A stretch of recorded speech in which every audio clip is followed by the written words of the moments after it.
Okay, good morning, everybody. Welcome, everyone, and nice to see everyone in the room. And we're great today, yesterday. Thoroughly enjoyed it. We had lots of good energy and a nice trade. So we're going to start then. Now, in fact, where we left off yesterday in the presentation was the upthrust. And, sometimes things just happen to go exactly the way you want them to. So I actually managed to trade yesterday the upthrust. All right. Now, this was the bar that we took the trade on, as you can. Sorry, it wasn't here. It was actually over here. Where was it? I think it was that bar there. But anyway, what happened? This is the key to it. We've got a couple of very interesting scenarios. In fact, there it was. That was where I took it, right there. Okay, so that was yesterday's trade that I took. Now, when we took that just as we were finishing the seminar, and lo and behold, the market began to fall, as we can see. But it then came down to what was clearly support. And look what happened. We get 3 green indicators. Now, I can see that the volume on this last one was actually pretty high. It was the highest that we'd seen for most of the session. Closed in the middle, and the next bar pushed up. And that was actually where I closed my position out of the trade. Now, we had a beautiful example yesterday and overnight of where upthrusts appear at resistance, and it's such a good example. I want to show it to you. But it all started actually with that bar there. Now we notice the volume on that bar is absolutely enormous. But why is it important?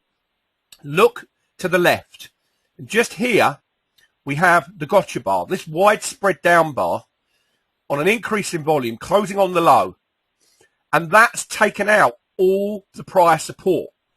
Now, strong markets do not behave that way. Only weak markets do. So already I know if they're taking out and marking the price down like that, that is where a sign of strength, as designated by the software, actually can become a sign of weakness because it's taken out all that support. But we need confirmation, as always. So what does the market do? Well, every time it goes up to that bar, the bottom of the gotcha bar, we even get a signal on here, look, an upthrust. It goes, pushes up, rejects price, pushes up again, rejects it, rejects it, rejects it. So what is the chances that it's going to be rejected again and again? Chances are much higher. These are higher probability trades. Now here, we get the highest volume of the session. And we notice here, we've got, this happened when we were all watching this chart yesterday. This was some sort of news-driven event, but we noticed there that this starts to make sense to us. We've got weakness on this bar. We've got the gotcha bar in the background, and the market is shot up on massive volume, only to close in the lower 50% area. But it's confirmed because the very next bar closes lower. So what happened? Well, we were obviously using our PowerPoint slide. And actually, Fiona, you're right. There was lots of effort, but no result. So there's a lot of effort there in that volume, no follow through to the upside. So now I've got weakness in the background, right there. Yesterday, weakness, not strength. And what happens? The market begins to fall. Now we've got to be patient. Do we get any signals on the 15-minute chart? No, not until there. And that's the trade you saw me take. And I actually carried that trade for about 4 hours. Now, the reason I chose not to carry it overnight was I did get a lot of volume coming in at the end of the session here, and the next bar closed healthily. That probably meant this was going to pop, and I was actually right. And I told Tom that I was going to take my profit, $480 profit, and then we were going to wait to see if I was right when I said yesterday that the Aussie dollar was still weak and we would see a 1.0200, which was going to be my secondary target. My initial target was along that line anyway. But instead of leaving the position open, I decided to take some profit because we were, as you can see, getting into congestion here. All the diamonds began to start to turn white and green, and we began to change behavior. And I wanted to take some profit from the market. I don't try and be greedy. I know there will be another opportunity. And lo and behold, we come back up to this level overnight. We get a signal here, but I didn't trade that, okay, because I know that when I see an upthrust, there could easily be a secondary upthrust. But anybody could tell me why I didn't take the short on that bar? Anyone can tell me why? Just type it in.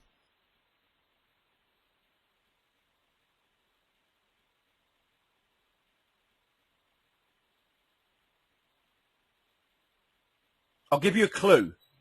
Look at the next bar as well. So look at the next bar to it. All right, so have a look very closely.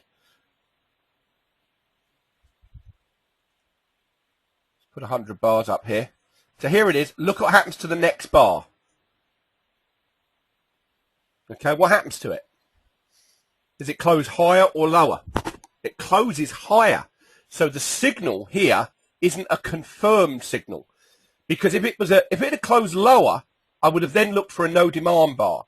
But because I've got this old spike to the left, it's very likely that the professional money will use the top of that bar to trap people. And lo and behold, can anyone tell me what that is? There's no signal on it, but it is definitely there. Anyone tell me what that is? That bar that I'm highlighting here right now. Right there. Come on, type in. We should all be able to look at that bar. Look at the volume on it. It's quite high. Not massive, but it's in the right place because you've got weakness here, and the next bar does close lower. It's a hidden upthrust. Well done. It's hidden. What does that mean? It's closed in the body of the bar behind it. All right. Now, the bar behind it, can anybody tell me what that is? It doesn't have to have a signal on it. Look at the volume, less than the previous two bars, narrow spread. At the top, what do we call that? Well done. Yeah. Oh, these are all VSA experts in here, Tom. Good. They're all typed in no demand at market top, good, followed by a hidden upthrust. Not a bad setup at all. And it all makes sense. Now, unfortunately, I didn't take that trade because I was not here. But, I was out and about. But it was definitely there. Now, we could have a potential setup to the long side. And that's what Tom's looking for because we've got stopping volume down here. And if we look at the volume on this bar that caused this down wave, we've now got an almost equal amount of volume on the downside. Now, if we see a test along this line, it's very likely going to pop up and we'll spring. And we'll see if we can get a long trade in and spring away from this area. So the upthrust. Now, let's bring Tom in. On the Aussie dollar chart, obviously you saw me take that short and then close it. A good trade, profitable trade. Everything's set up for me there. You have weakness in the background. Then there's an upthrust. But overnight, the market's gone back up to that same level and they've upthrusted it again. Now, is that common? Because a lot of people who were short or would be short suddenly see the market going back up and they go, oh my goodness, what should I do? So my decision was instead of swing trading that and holding the position, I closed for profit, waiting to get in again, which I think was a good decision. So talk to us about hidden upthrusts, and when's the best place to short them. Here's Tom. Yeah, thanks, Gav.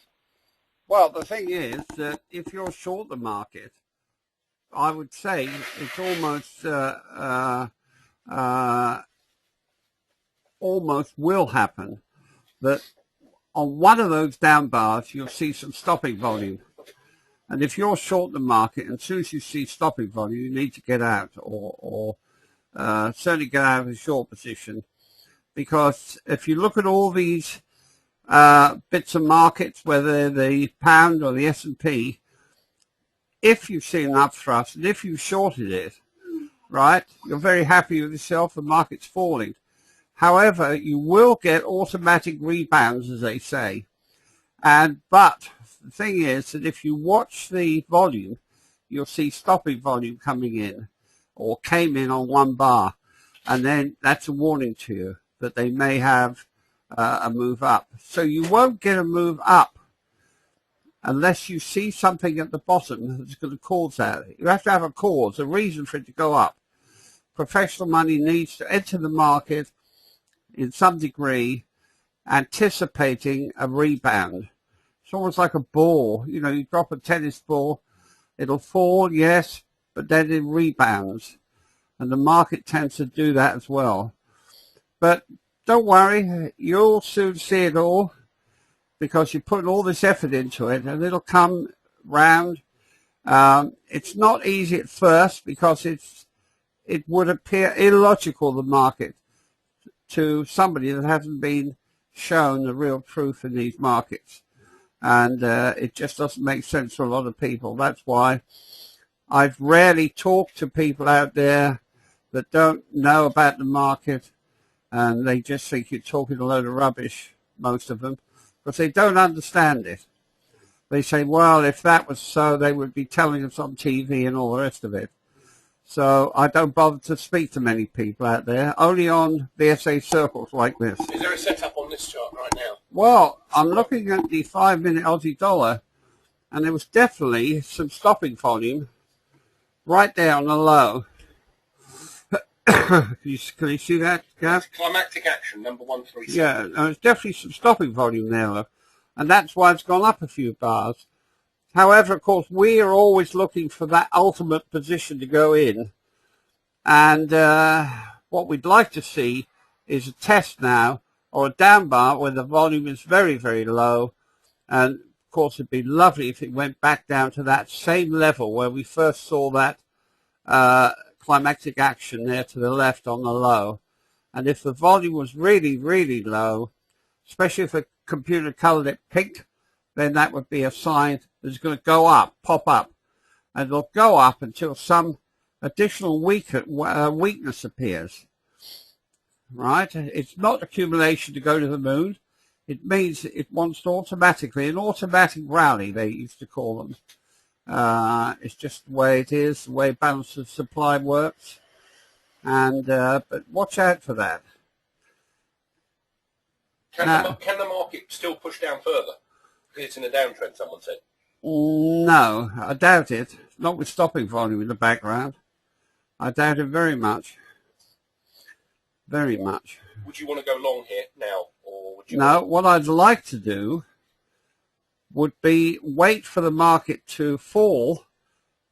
Now, if it may not do it. The market's devious, it's cunning. It won't always do what you want it to do, unfortunately. That's one of the problems of trading, I suppose. What I'd like to see, the market now fall slowly back down to that level where we saw the climactic action to the left there. And you see the volume is low, the volume's colored pink, then you go long. And then you just follow the trading system, the simple trading system, and try to milk as much as you can out of the move up. So a question came in, is this counter-trend trading that you're doing? Because the trend is definitely down on every time frame. So are you counter-trending if you go long? No, I'm trading a temporarily pop-up in a general down move, which we'll get. The market does that. Because don't forget, you have to have more losers than winners for these markets to work. And the only way that can happen is the market moves up and down and does exactly what you don't expect it to do or want it to do. But that's how it works, I'm afraid. But this trading system's fine if you happen to be a fund manager and you're looking for results over the next year or two. But I personally, well, I could do that if I was a fund manager, but I'm not.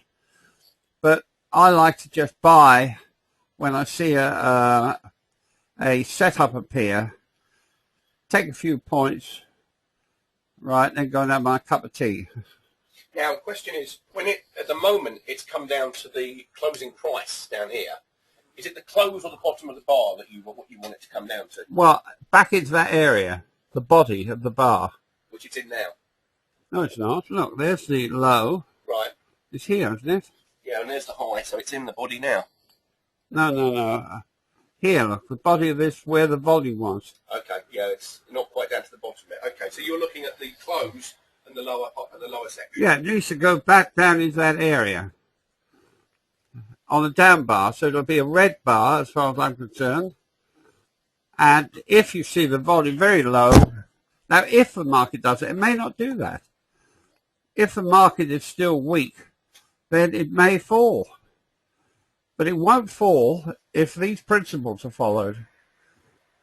You see definitely stopping volume. Yep. Now, that's you would expect what they call an automatic rally. In other words, a rally from the down effect. But we'll watch it. All right, so we'll keep an eye on this chart on the other screen here, and we're looking to see if the principles here hold. Now, we've definitely got some stopping volume. What I like to see, and the way I trade these things, is I wait. Now, you could go long as soon as the market tests this area, and go long at around 26 and look for the push up. But the safest trade, if you want to be safe, and there's no such thing as totally safe, is to actually wait for these diamonds to start to change. But the problem with that is you're going to miss quite a lot of the bottom move here.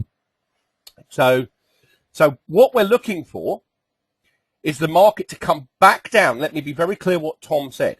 Back into the body of this bar, which is the low and the close, or they could even test the closing price, which is what they're doing now. And if it comes down in here, and as the market falls and retraces, after this climactic volume, you get very light volume on the falling price. That would indicate that a pop-up is coming. Now, how often do we see that? Very often. But there are times, if the market's very weak, that this will just continue. So remember, it's all about risk-reward. Do I want to take a trade in here now, and if I'm right, get a very nice piece of the pop, or do I want to wait for a change in behavior, because it's still trending down, and then trade a test in a rising market?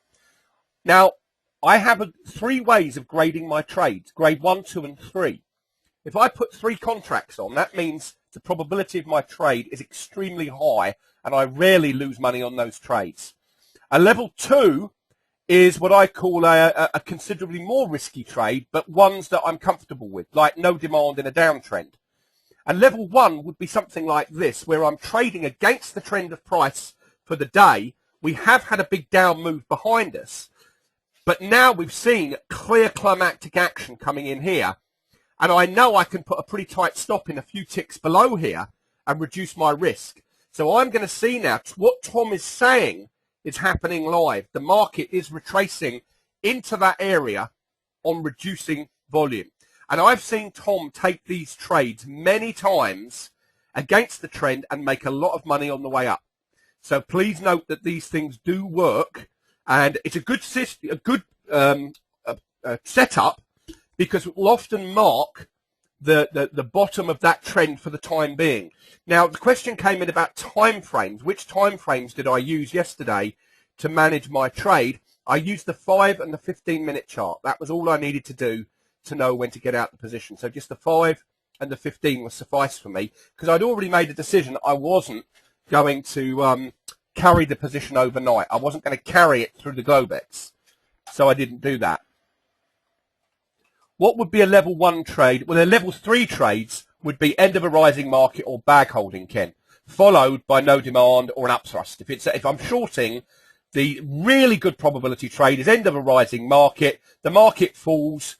It either goes back up to that same level and there's no demand at that same level where the end of a rising market was, or you get the upthrust. Either of those confirm the end of a rising market, and then as the market begins to fall, I trade the first no demand bar that I see, which is an up bar. That is a level 3. Okay, Lance is here, and he's got his microphone. Remember, if you've got your microphone, we can open it. So if you want to talk to us, don't be shy. Yeah, hello, Lance. Morning to you. Yeah, afternoon. Yeah, oh, it is, isn't it? I can't tell you. Since I got back from Australia, I've lost all sense of time and wherever I am. Anyway, you had a question, mate, and Tom's here. He says hello to you. Hey up, Tom. Hey up, Tom, he says. Hey up, Tom. So what's the question? Right, when we come down to the low and the close of the price on low volume, following the stopping volume, to get the pop-up. Now, the volume, obviously, there may be 3 bars down there, and they're different size volumes. Yep, here. So the low volume, are you looking for 1 bar with the low volume, or do you take into consideration maybe the last 4 or 5 bars? No, I take into it, you don't know how many bars, you don't know how long they're going to test that level for. This could go on for the next 20 minutes. We don't know. What I do know is as soon as the price goes above the top of that bar again, I'd probably go long with one contract, personally, looking to catch the pop, because I could put a tight stop in. So I could, see, what Tom is saying has happened, isn't it? Look, there's the bar, okay. right? And there's, go back to that bar there, Gav. Yep, that one there. The pressed light bar. No. Yeah, Four more back. I would have been told it was One more. exactly what I said to you. That bar. Right, okay, that's on low volume. Mhm. The next bar, is up. Yeah, It's on higher volume. let me just clarify that. That is not a low volume bar. That's not That's low. not low. No, look Because at it's look. the average line. Yeah, and look what the software tells us about that bar. What does the software tell us? It's high. Yeah. It's still high there. It's still now. They've tested it again live. Okay, so now you've got a test, which is exactly what Tom was looking for. So you've Right, now, but the test is on high volume, but that's not a bad test. I mean, that could very easily pop up right now because it's closed. The market's been marked down. The volume's fairly high here, but it's closed on the high of the bar. I think what Tom is suggesting is going to happen. I think they'll come and bring it down into here, into this area, and then you're looking for volume like that or like that. Really low volume. This might take off. I actually would have thought, looking at that, if I was trading, I must admit, I'd have just seen that as low volume. Yeah, And no, it's look at the yeah. See, you've always got to see when you look at it in comparison to that. Of course, it looks low, but you've got to look at it in comparison to all the other volume bars around it. It's like human beings. Okay, so I'm 6'2", right? So there's Gavin, all right, 6'2". There's Yao Ming, he's definitely there, and that is still a pretty tall person. But compared to say this bar here, that's low volume, and the software tells us it's low, and it's down into that area that we were looking for. And the next bar has responded in a positive manner. So this is very likely to pop up. Very likely. But we'll wait. You've got to be patient. Terry just asked me, what is the Globex session? It's the session that runs overnight, Terry. It's outside the normal market hours in the US. Most futures contracts run what they call Globex, which is they're running overnight. The S&P, for instance, the E-mini S&P, trades during the day, but it also trades overnight, and that's called the Globex session. For those that didn't know. All right, well done, Lance. Good question. Anything else, or are you okay? No, I'm just, that volume there is so much lower than the previous 4 volume bars, isn't it? It is, but it's still high in comparison to other bars around it here. When I say low volume, look, let's hope that we'll see it, and then when you see it, we can go and have a look at it. All right, so let's see if we get the low volume. All right, I'm going to just mute Lance for a second there. Now, let's. By the way, Lance, several people said, "Great question, great question." Someone says, "Why didn't I place an order in here to go long now?" I will be looking if there's an opportunity here. I'm still trending down. I'm looking to see if they're going to mark this down a little further. But it looks like what Tom is telling us is happening now. This is one of Tom's setups to go long. So we'll come back and we'll look at it. All right. So let's finish our thoughts on the upthrust bar, because that's where we made money yesterday, or at least I did, and it's one of my favourite setups. Gling's asking, what stop range do you normally use if you carry your trade overnight on the futures? That's a very good question. If I'm trading, it varies, Gling, for every market. So I can explain to you, on the Aussie dollar, I use a 27 tick stop for trading overnight, and I use a 13 tick stop for scalping, for going in and out the market quickly. That's for the Australian dollar. It's slightly different for the S&P. For the E-mini S&P, I'm using a 13 tick stop. Okay, so that's 13 ticks away from the market, and that's during intraday trading. And if I carry a position, I'm using a 19 tick stop. It's just over 4.5 points. So I hope that answers your question. And they're different. And on Friday, we'll look at all the different markets, and I'll give you the different stops that you can look for. But can I just say, stop loss placement is very individual. I would not like to tell you where to put your stops. That's not what I'm here to do. We're here, Tom and I are here to teach you principles. How you manage your positions and how you trade is down to you as an individual. Everyone's different. There's no right or wrong. And let me explain why. If I'm trading a £100,000 account, I can easily carry, if I'm only trading a few contracts, I can have a bigger stop. But some of you out there will be trading a $5,000 account, and you won't be able to carry that size. So just remember that. Everyone is very individual. Okay, whoops. Oh, I don't know what happened there. Let's go back. Right. Okay, so the upthrust. Okay, so upthrusts, in my opinion, work best in two places, and I'll ask Tom to give me his opinion as well. They work best when there's a market or a clear resistance level to the left, or they work extremely well when the market is in a downtrend. That's where they work best. Do you see upthrusts as the market's going up? You see bars that look like them, but they're not genuine. I'm going to ask Tom to explain that. So Tom, one of the biggest confusions for people with VSA is they look at an individual bar, and there was a lady in Malaysia, I called her Miss Upthrust because she just couldn't get this. She said, well, look, an upthrust is this. It's high volume. It does that. Looks like a telegraph pole. I said, exactly. That's a great up. She said, here, there's an upthrust. It was in a big uptrend, and there was a shakeout right behind her. So there was a lot of buying. She sees the upthrust and says, now I short. And I said, no, you don't short that one. It's in the wrong place. It's a polar bear in Hawaii. And she just couldn't get her head around that. So do you want to try and explain to people what we mean by an upthrust in the right place? Well, you have to think about, you have to more or less think the way the smart money or the people that want to unload in the background would do, right? Now, obviously, they're not going to start having upthrusts if there's a sign of strength right behind them, right? Because sometimes the market will buoyantly go up only to rest, come back down, rest on the low. And it does look like an upthrust, but it's not an upthrust because you've got strength behind you, not weakness. And it's very important now. Talk about that scenario where the market goes up with buoyancy, with enthusiasm, only to close on the low, and you've got strength or an up move behind you. Now, one of our strongest buy signals can appear right now, and that is that if after you see what looks like an upthrust, and you may even get a red signal appear on it that tells you it's an upthrust, right? Because the computer's not so clever as you are. The very, very next bar is down, yes, but you note it's down on a narrow spread, close in the middle, and the volume is low.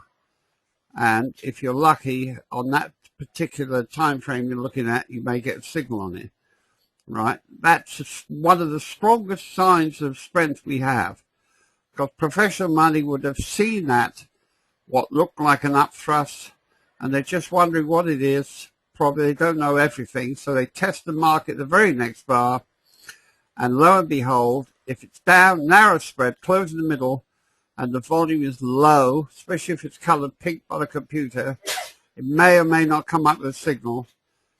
That's the place you can go long, and be rest assured that you will be very unfortunate if you don't make money on that. Where's your favourite setup after you've seen an upthrust? Do you go straight in on the upthrust, or do you wait? Now, we're talking about a genuine upthrust. Yeah. You see, an upthrust, everything's called an upthrust, but it's only a genuine upthrust if you've got weakness in the background behind you.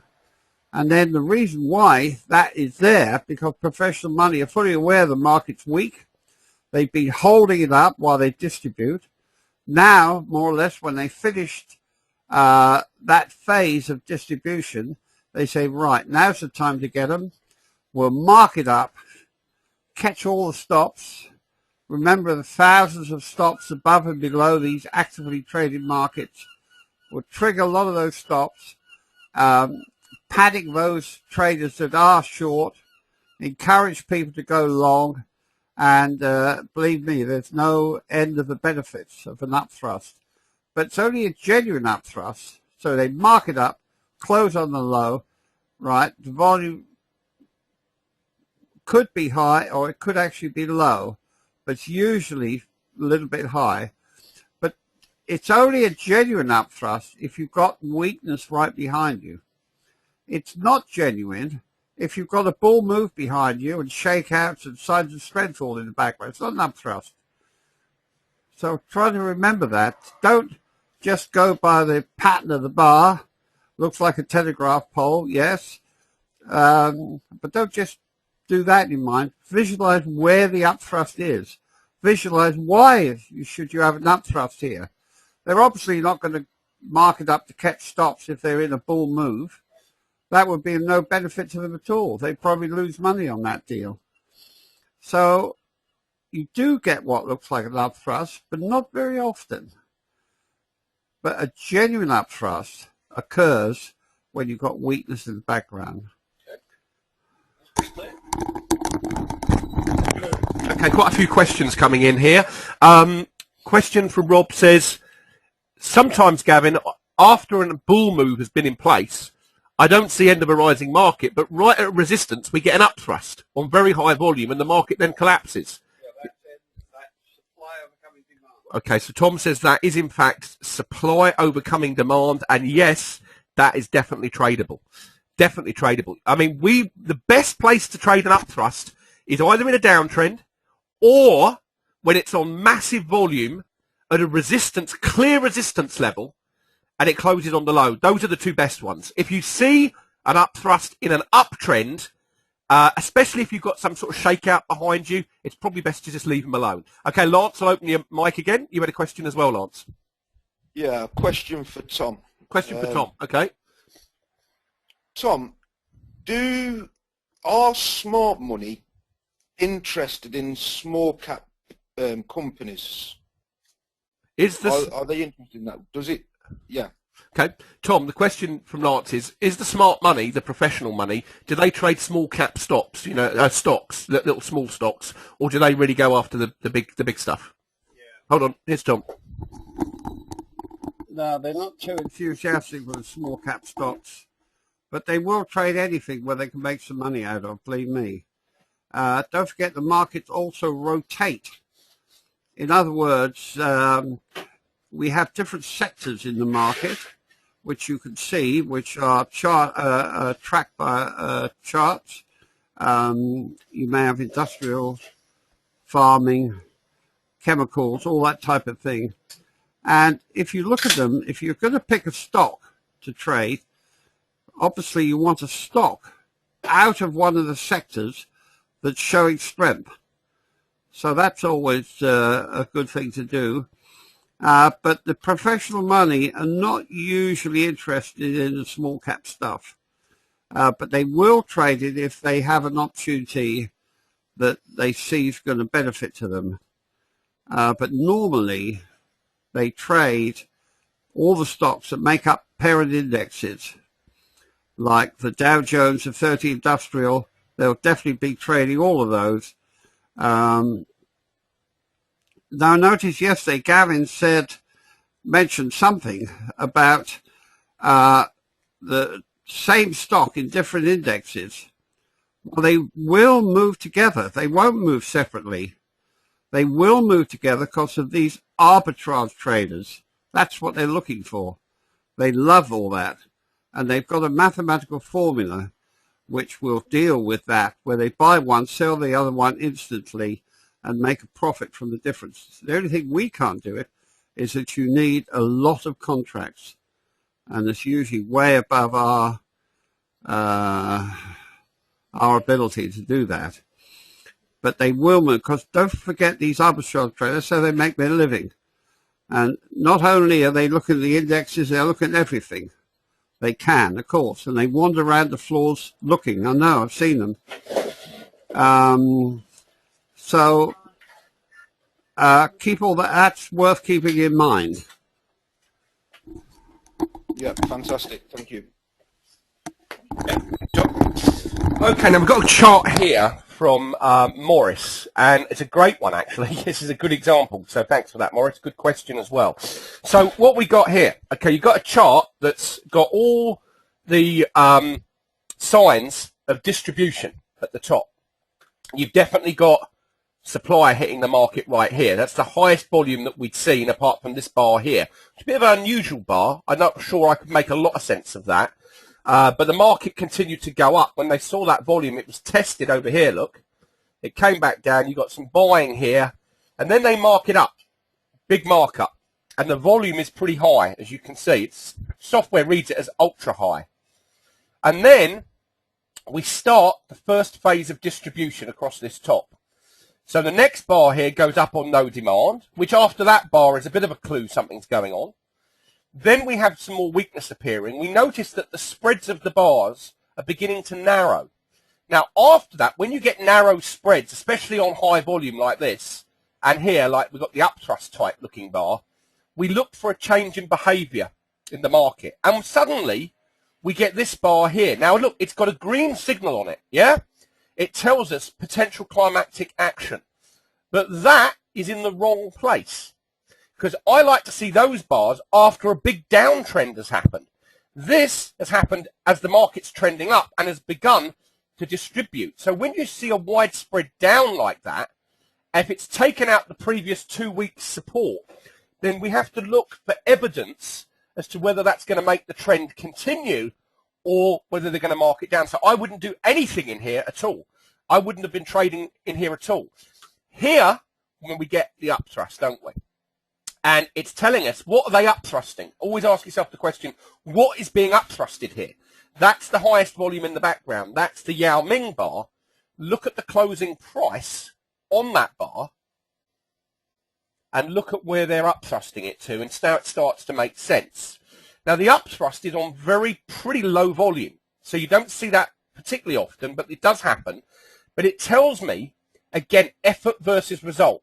If this is a strong market here, we should be pushing up, but the result is a close lower than the previous bar, and the next bar closes down. And with that in the background, and the diamonds have changed to red, you don't want to be thinking about going long at all. If anything, you'd be looking for a short trade there. And in fact, the market does begin to go up here, but look at the volume on the upside. Very weak. And now it's been marked down through any support that was there. That's gone. So any no demand bar here would be a potential to go short. And where they're going to come down to, very likely they're going to come and test this bar here, which was the top of that bar. So it's a good one, Morris. Good example. That upthrust is not, if that was on ultra high volume or massive volume, I would be inclined to short it straight away there. But it wasn't particularly on high volume, but it was a weak bar, definitely. If I was short now, I wouldn't be out of this position if I was short. No, I wouldn't be out of this position at all. There's no stopping volume here. If I'm short now, there's no reason to be out this trade at all. Because, Thomas, the market is behaving weak, and every time it goes up, it's going up on no demand bars. Very low volume, narrow spread up bars. That's behaving weak now, not strong. Okay, good. Good questions. Okay. Now, here's another example there of an upthrust after a gotcha bar. Okay, now, can everyone spot the gotcha bar on this chart? Can anyone tell me where it is? Anyone spot the gotcha bar? This is a weekly futures chart. Anybody spot the gotcha bar?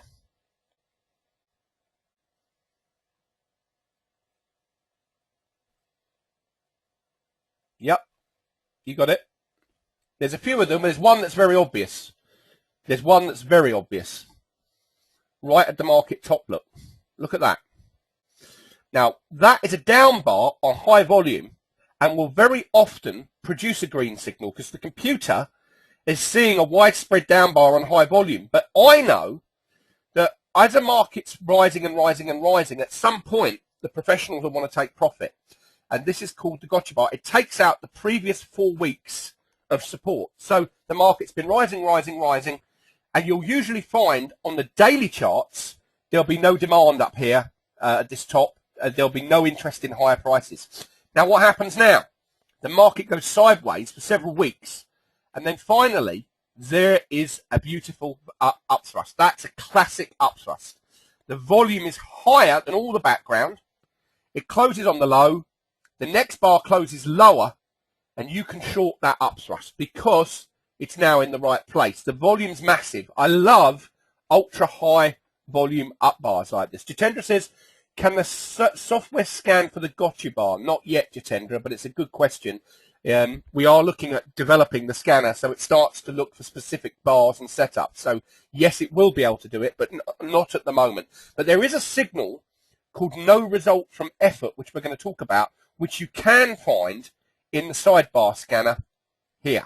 You will be able to see that. Let's just get rid of that chart of gold there. I don't need that.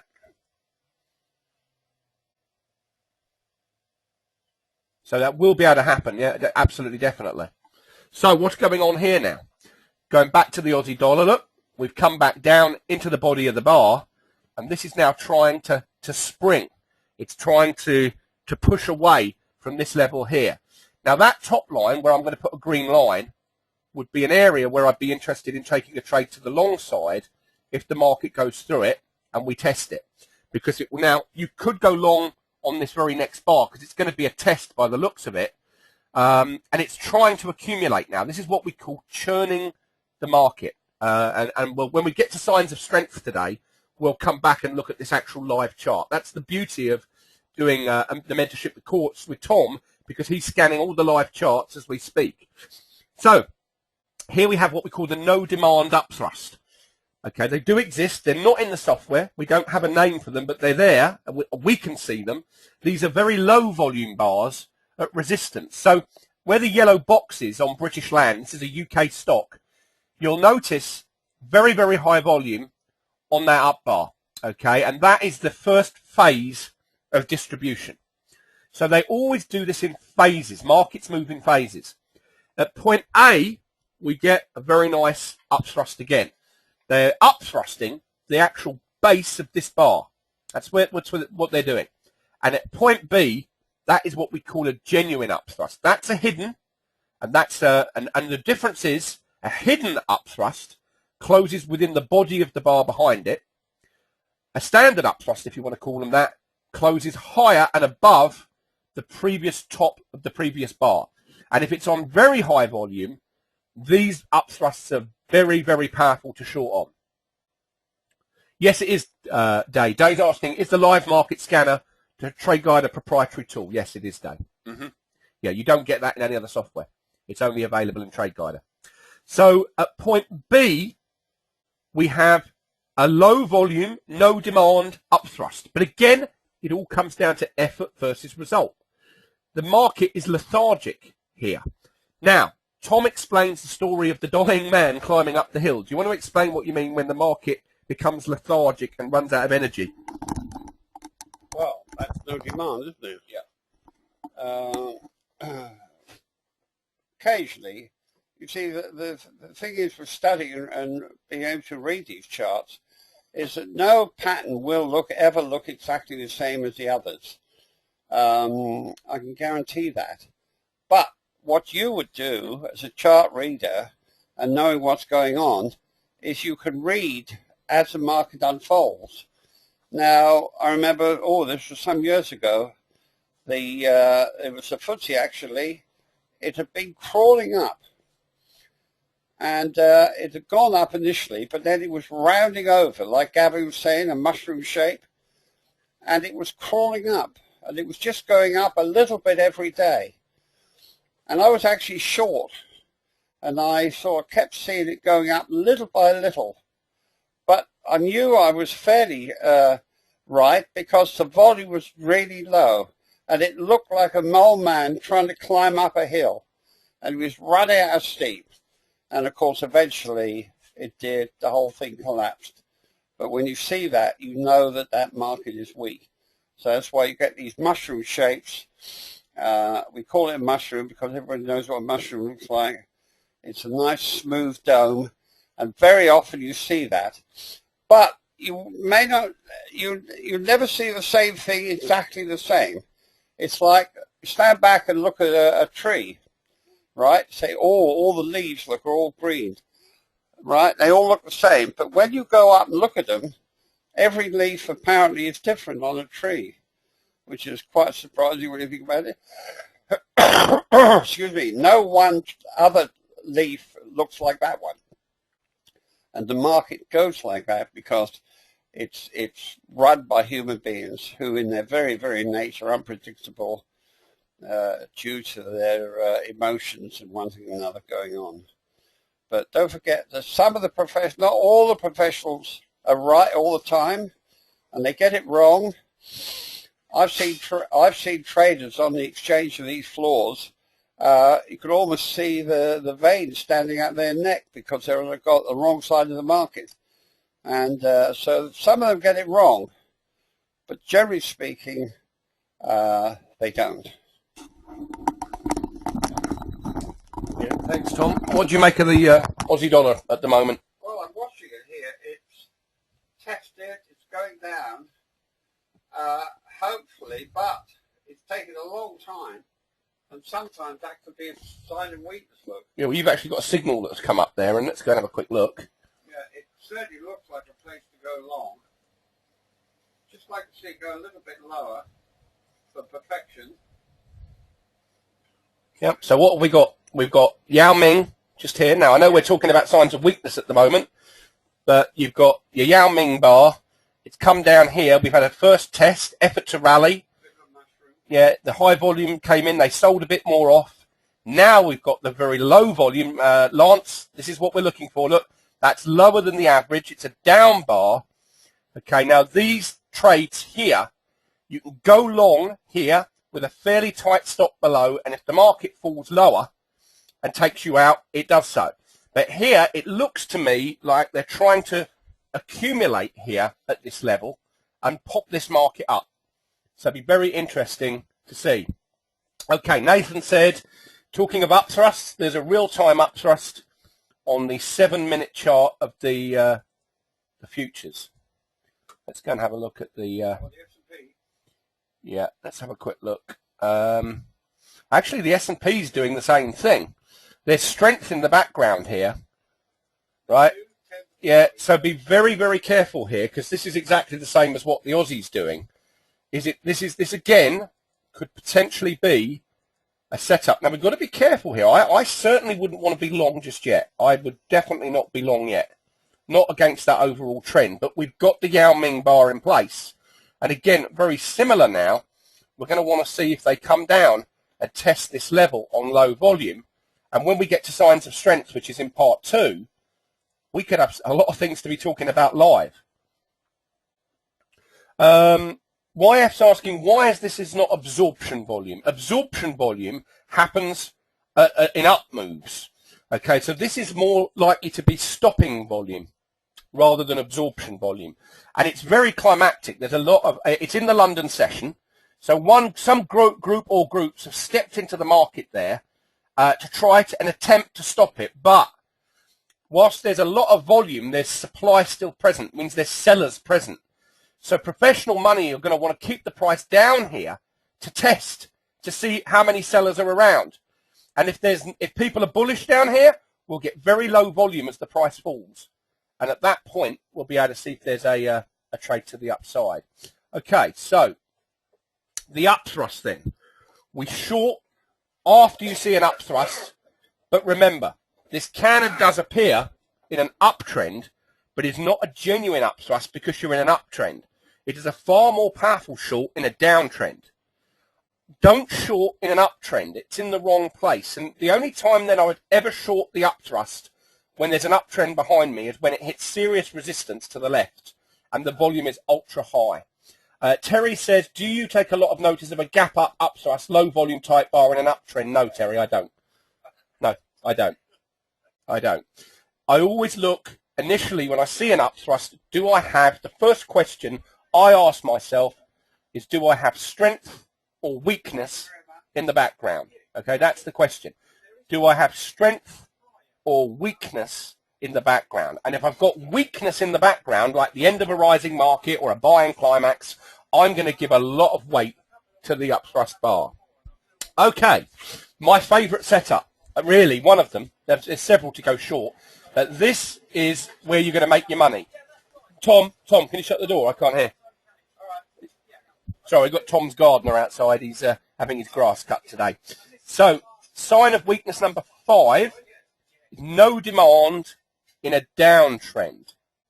Okay. So Lance, no, I'm just trying to understand your question. So when it gets down there and it is not low but average volume, it is likely to collapse further. No, not necessarily. No, we'll come to that chart, Lance, when we talk about strength, because we've got to, the good thing is we're going to watch the chart unfold in front of us and decide if there's a trade there to take. And if there is, then we'll take it. But let's keep with the PowerPoint for the moment, because I want to finish on the signs of weakness before we take a break here. So no demand in a downtrend. This is really where you find it easy to make money using VSA, because once the market begins to fall, it will go up, obviously, because the market maker holds it up. But if it goes up, and as it's trying to go up, the volume is declining less than the previous 2 bars, we call this no demand. And it works especially well after you've had some sort of sign of weakness, like the buying climax or the end of a rising market. So, Tom, no demand, one of the key principles of VSA. Can you explain it? Well, thanks, Al. No demand is what it tells you. You've detected no demand in your chart, in the market you're following, and no demand means that the smart money is not participating in a markup, an up move. Like yesterday I mentioned the auctioneer in an auction, if he's whatever he's selling, right? They have all these auctions on TV in England here, so I see it often. The guy, say that a pot of some sort is worth even £20. The auctioneer looks up and he says, right, £60, £60. Anybody bid £60? Now, the estimated auction price was £20, so they mark it up. So it's artificially marked up. And the market makers can do the same thing. They can mark these markets up if conditions allow them to. But we know it's been marked up because the volume is low. Professional money is the one that alters the volume or the activity you see below. It's their activity that we're looking at, not Gavin's, yours, or mine, or the guy over the road. It's the professional smart money.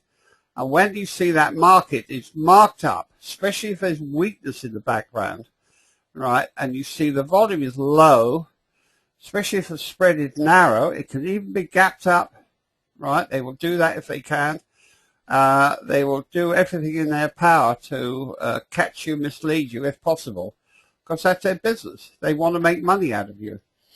But if there's weakness in the background, right, end of a rising market or climactic action or any of those signs of weakness, and you see the market's marked up on a narrow spread, close in the middle usually, and you look at the volume, if it's pink, it's guaranteed to be no demand. That's the place you short. It's very easy to see, not difficult to understand. Just think of the human professional activity in the background. Yeah, Morris is asking, can no demand close on the high? It very often does close on the high of the bar, Morris, but the key to it is the volume. You might all want to write this down. The volume is less than the previous 2 bars. That's what makes no demand, no demand. And we always need confirmation. And we get confirmation after the no demand bar has closed. The next bar should close lower. Then you know that market's very likely to fall. And no demand works best when you've already seen a big serious spurt of volume, like an ultra high volume up bar, and then the market begins to fall. Now, the best place to make money on these is after you see the ultra high volume up bar, mark the bottom of the bar with a line and project the line out. Now, when the market comes back down through that line, which it will, and then goes back up to the bottom of that line, and there's no demand there, that's where you short it. You'll make a lot of money just on that signal. It's very, very powerful. Let's show you some examples here. Now, here's an example of no demand. You see we've got a high volume up bar, and the market staggers up, as Tom said. It's like the old man climbing the hill. Notice the spreads of the bar are narrow, but the volume is less than the previous 2 bars, and the next bar closes lower, and we're already in a downtrend. You see this happening all the time.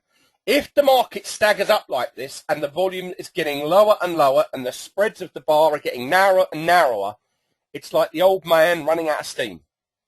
And you know that the market will at some point fall further. So these are great places to go short. Here's another example. Now, this is a stock, a London stock. To your left, you've got clear weak bars. All of the yellow bars here are weak. Okay, we've got no effort here. They've tried to push the market up. It's closed on the low of the bar. Okay. Then you've got weakness here, the upthrust. You've got a weak bar here. That is, in fact, no demand, a no demand upthrust. And then the market falls right down. Lance, you've got a question. Shoot away. On the stopping volume, we're saying that the volume goes down to we go back down to the bottom of the bar of the close of the price on low volume. Right. When it's no demand, yeah. Why is it we don't go to the top of that bar on no demand? Why the bottom of the bar? No, you can go to the top as well. Don't get wrapped up in it has to be the bottom. If it's the bottom of the bar, it's a better probability trade. Think about the logic of that statement. Because if the market's already gone through the bottom of the ultra high volume bar, so the price has already fallen, it must mean supply had to have overcome demand on the ultra high volume bar.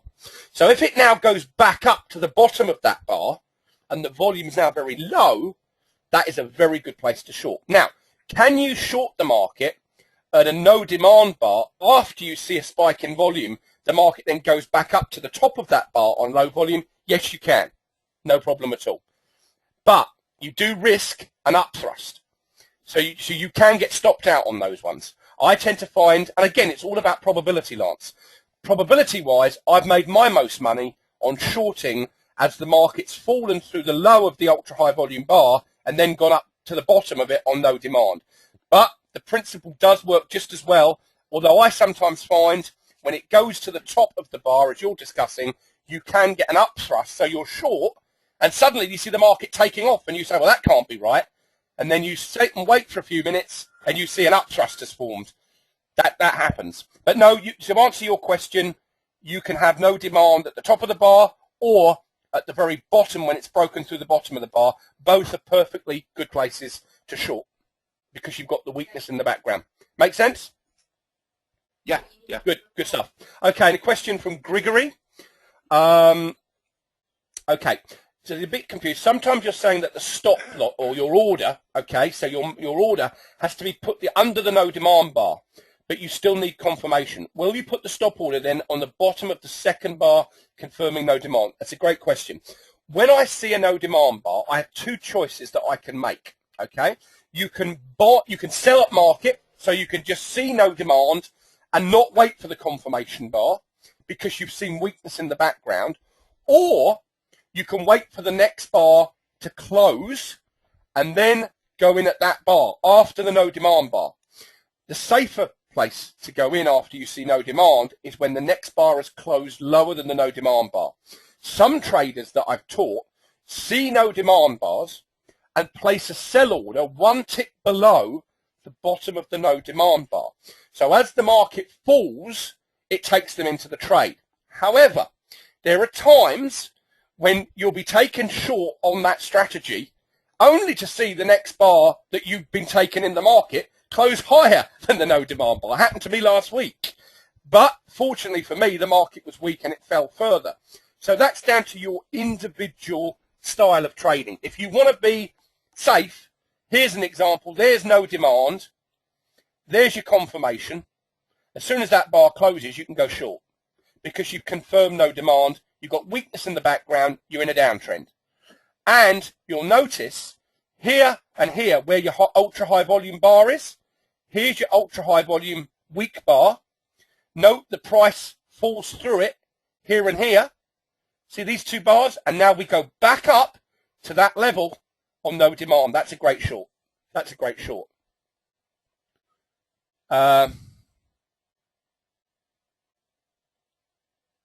Morris is saying on Google, okay, I need to go and look at the chart. Okay, let's go and have a quick look.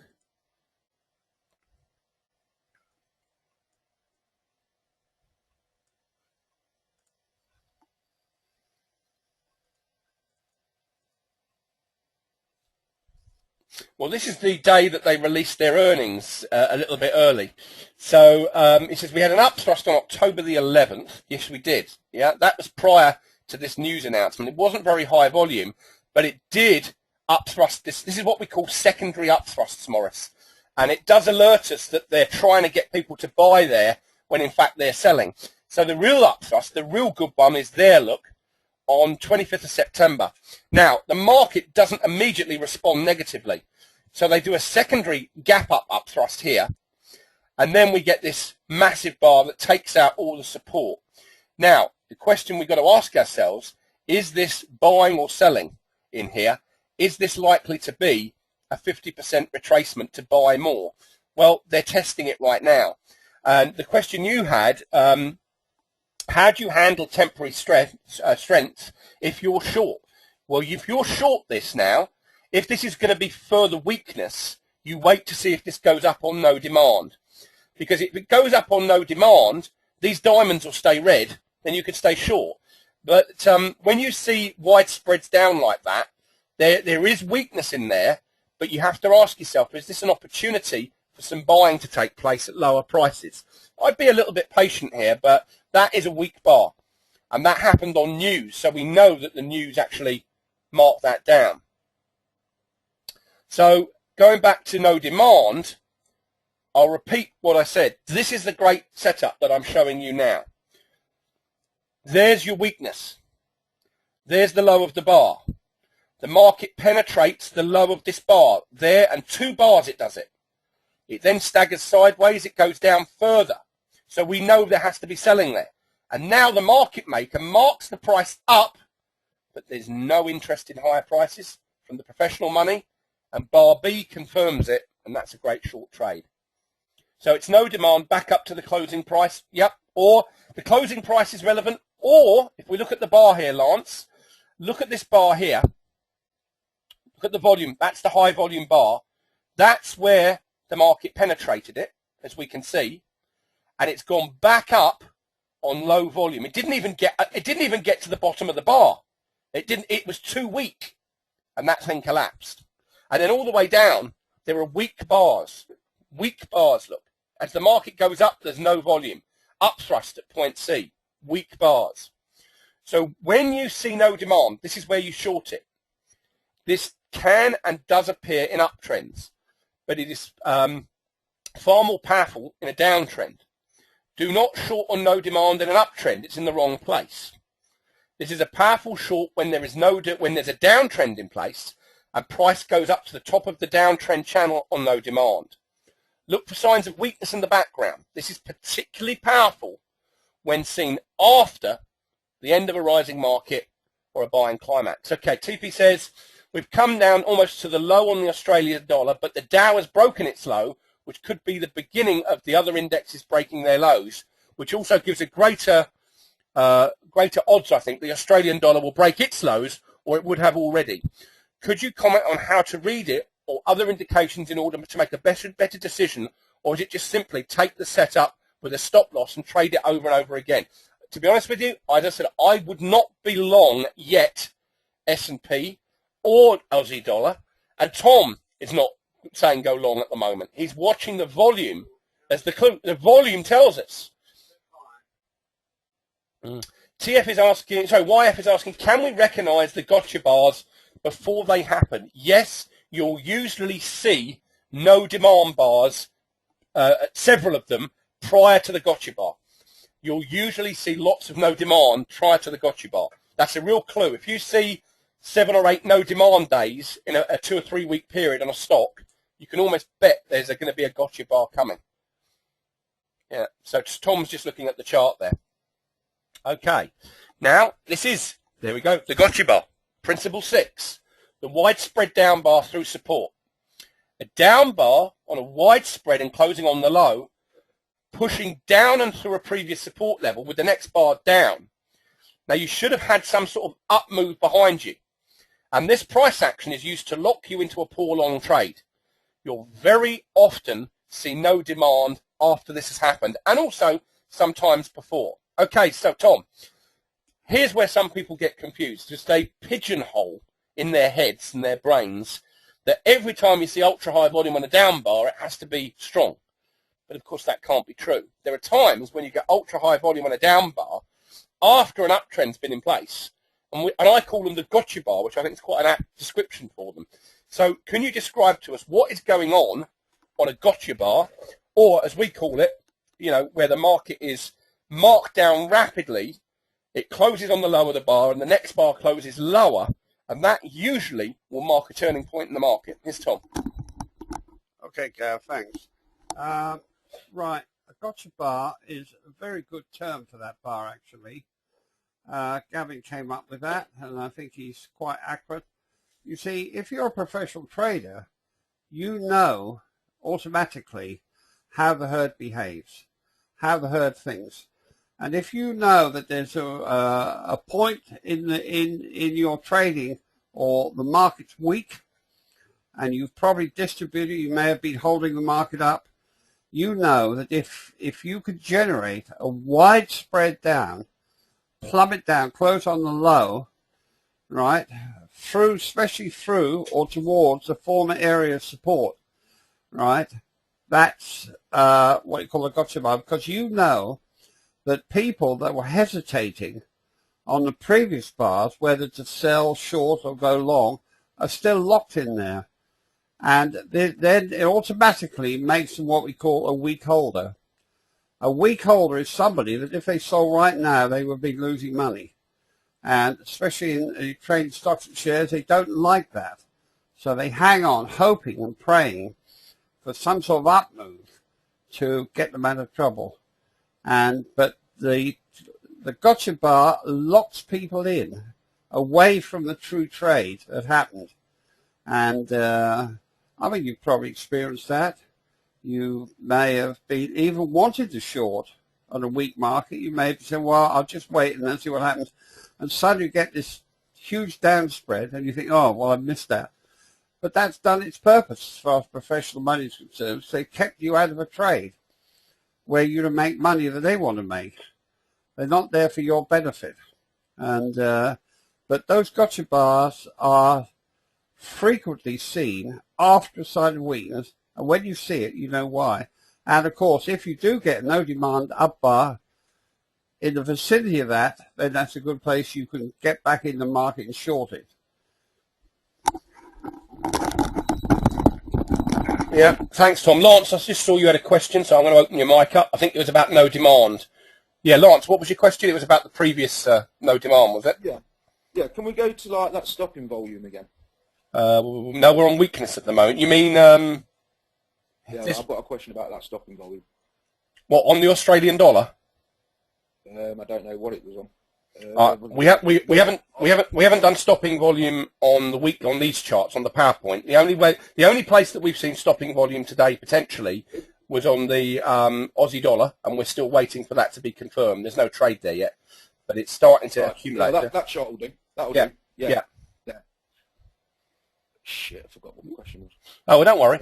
Don't worry. Your mic's open, by the way. So, but yeah, don't worry. You can write your question down. Oh, I'm back. Yeah. Okay. Right. We're saying that if it comes back down to the low of that bar on low volume, we can take a long. Now, if we go back, is it? And I know everything's possible, but if we go back down to that low of that bar and the volume's healthy, am I right in saying that's going to knock the market sideways then? Well, we've done it. I mean, look at the chart. The chart doesn't lie. We've come back into this area. Is the volume higher or lower on this bar? It's lower. Correct. Is the spread of the bar narrow or wide compared to the spread of that bar? It's narrower. It is. So something is capping the market here. Now, has the market changed behaviour, Lance? Has it changed trend yet? No. No. But is the likelihood now that it's going to try to do that? Possibly.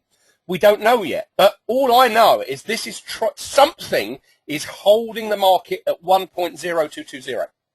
And that usually infers to me that there are buyers at that level that don't want the price to fall any further. Now, as you quite rightly said, the market is the market. If we get one large or two large groups of traders coming in and they want lower prices, they can put a block sell of orders in and we can push through this level. You don't Yeah, know. but you know what? You know what's doing me head in now?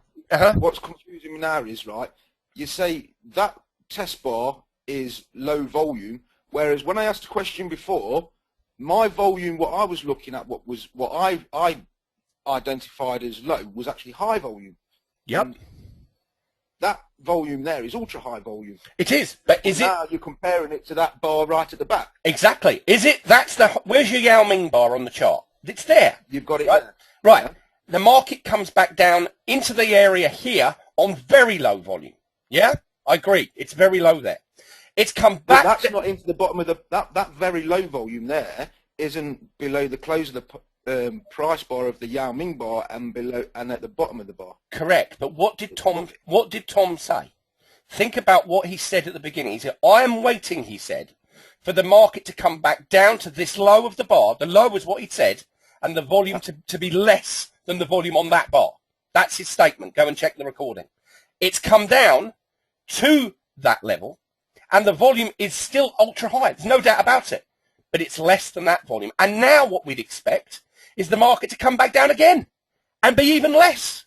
And that's called accumulation, Lance. And it's a great question. I'm glad you're asking it, because obviously you're asking the right points here. This is a live chart. I'd love to show you this in hindsight, but this is in foresight. This is actually happening as we speak. What we're seeing here is a large group have come in here to try to hold the market up.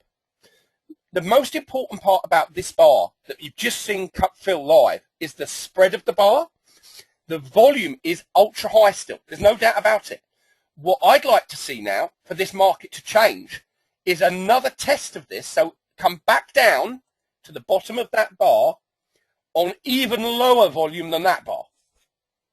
And then we're in business. Then the market is trying to accumulate. And then we'll get what we call a spring, which is where the market begins to rally away from this resistance line, and any no supply, as we call them, or low volume down bars at that level will be a trade to the long side.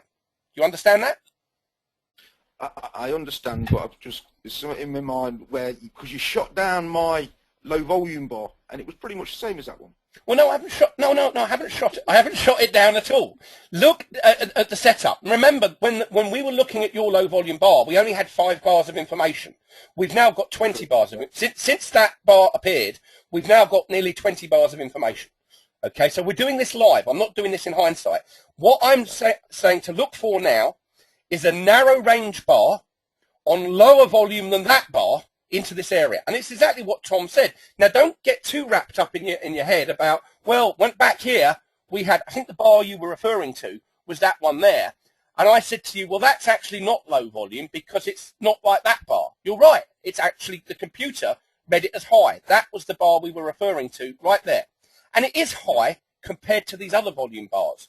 And this is definitely high compared to these ones behind it. No doubt about it. But what And it's higher compared to the one I pointed at. It is. But what's the interesting... Remember, we're looking to a setup here. That's what you've got to look for. What do you notice about the range of the bar? The spread. Narrow. It is. Where does it close? High, middle, or low? Middle. And where does the next price bar go? Does it go up or down? Pretty much got every single characteristic of the bar I was looking at. The next bar has gone up. So what does this whole story tell us at the moment, at this moment in time? It tells us that on this bar, we've got Yao Ming volume, okay? Which means some group has tried to stop the price falling further. Do you agree at the moment the price has stopped falling further at that point? Yes or no? Yeah. Okay. Yes. And then the market is not ready yet to take off. So as Tom said, I'm looking for the market to come back down to the low of that bar and the volume to be less than that bar. That's what he said. The market comes back down to exactly where Tom said, and the volume is definitely less than that volume. Well, Definitely. he actually said on low volume. I'm pretty sure he said he's looking Okay. for it to come back down to there on low volume. On low, okay, and let's assume, I think he said less than that volume, but let me be clear. If it now comes back down to this bar and the volume is lower than that, this is going to tell us that this market's trying to be accumulated. I still wouldn't personally go long yet. I would be a bit more patient. But I think where you're getting a bit wrapped up is you're saying, well, that bar there, Gavin, which was this bar here, which was on this volume, was high volume. And now this bar here is still massive volume, which it is. I'm not disagreeing with you at all. I'm not shooting down your theory at all. But what I'm saying is what we're looking for is the market to keep retesting this 1.0220 area, which it is doing live. That's what's happening. And if we get a setup, it will be when the volume at this level is less than that level and that level. And then we'll know that the market will begin to change behavior. We'll get a change in the diamond colors, and then we can look for long trades. Make sense? Yeah, I completely get it now. Yeah. Good. No, great questions, mate. No, listen, mate. I like you challenging me, because the only way to learn this stuff is to ask the questions. And I said at the beginning, there's no such thing as a dumb question when it comes to VSA. You made a very good observation here, but I want you to now look at the setup that's developing. And when we get to signs of strength in part 2, which we're going to take a break shortly, you'll actually see not only a live setup, if it turns up that way. I think this is trying to accumulate. I think there is an opportunity here for us to probably try and see if we can get a long trade in here. But we'll wait and see what happens. But great question, mate. Let me finish off with the PowerPoint and get to the signs of strength. So here, again, we can see no demand in the right place. Okay? No demand. And again here, no demand in the right place, because you've got weakness in the background. Okay? And then let's go back to the gotcha bar. Okay, Tom, in this example of the gotcha bar, which is oil weekly, this was in fact the day, this gotcha bar, when Goldman Sachs analyst Arjun Murthy came out and was telling everybody that oil was going to go to $200 a barrel. And it was actually, I now know, Goldman and several other large institutional banks that then sold to all the willing buyers who'd listened to their fundamental analysis. It's actually quite funny when you see that. Here's another example in Forex. Now look at how the market behaves. Widespread down bar, after an uptrend, closing on the low, next bar closes lower, and then look what happens to the market. It goes up on no demand, look. There's plenty of examples of no demand bars here.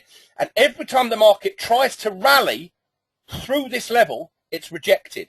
And eventually, boom, the market takes off to the downside. And you would have to wait a couple of days. Sometimes this is what happens. They hold the market at a certain price level before marking it down further. But these gotcha bars are very powerful because they've taken out the previous support levels, and that's what makes them very powerful. Here's an example. Now this is how the news operates. Now I'll just show you an example of news. So here, food firms warn of sugar shortage is the headline. Now this was back in 2009. I'll never forget this. And this is what actually happened. At bar A, as the news comes out, there's a gotcha bar right there. Bar B is an upthrust. Now this is all done on news. There's a sugar shortage. You'd think that sugar price should rally, but in fact it doesn't do it at all. Sugar fell about to 22%. So when you see the gotcha bar, as I call it, if you've read my book, hello Steve, I see Steve in here as well. Nice to see you, Steve. When you see a widespread down bar and it's got to break previous support levels in the background, so there will be some sort of uptrend in price. After you see this sign of weakness, it's confirmed as major weakness if the next bar after the down bar is also closing lower. Okay, and if it's an up bar, it would look like a no demand bar. Most times you will see with these widespread down bars, the first one will close on the low and then the second one will close shortly after it. We see this very often where you get two lower closes. Now, after you see that, we want the market to change behavior. So when we talk about lower highs, we're talking about changing trend. The market will definitely begin to change behavior, as David Weiss calls it, or change its trend. And as soon as it's changed behavior, you look to short the market when no demand appears or an upthrust appears. These are very powerful shorts. Lance just said he had an aha moment. Cheers, lads. Good. That's the whole idea of learning, is to pick this stuff up. Now, just like the end of a rising market, one of Tom's favourite shorts is the buying climax. Now, this is very easy to read. Now, yesterday, we had a buying climax in the Australian dollar, didn't we? A very clear one. And this is an up bar with wide spreads, so it doesn't have a narrow spread, it's a wide spreads closing in the middle or low on ultra high volume. It's a very powerful sign of weakness if there are no old tops to the left, meaning there's no price action to the left. As a market keeps on going up day after day, a point will be reached at some time when many traders that have sold prematurely or those that are not in the market cannot stand the constant higher prices and the frenzy of buying. And it gives trading syndicates and market makers a golden opportunity to unload large amounts of stock or whatever instrument at a high price without their activity resulting in lower prices. This will mark a high point on the market. Now, last August, can anyone tell me which market had a buying climax? Anyone got any ideas? Last August, a year ago. One particular market exhibited all of this. Yeah, well done, TP. Well done, Day.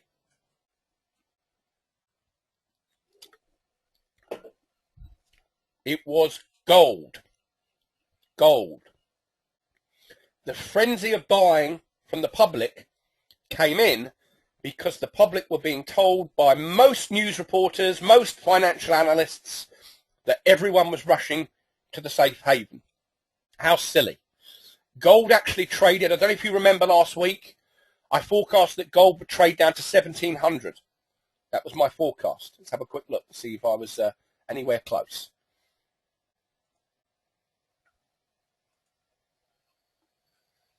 Not bad. 1707. Widespread down a few minutes ago.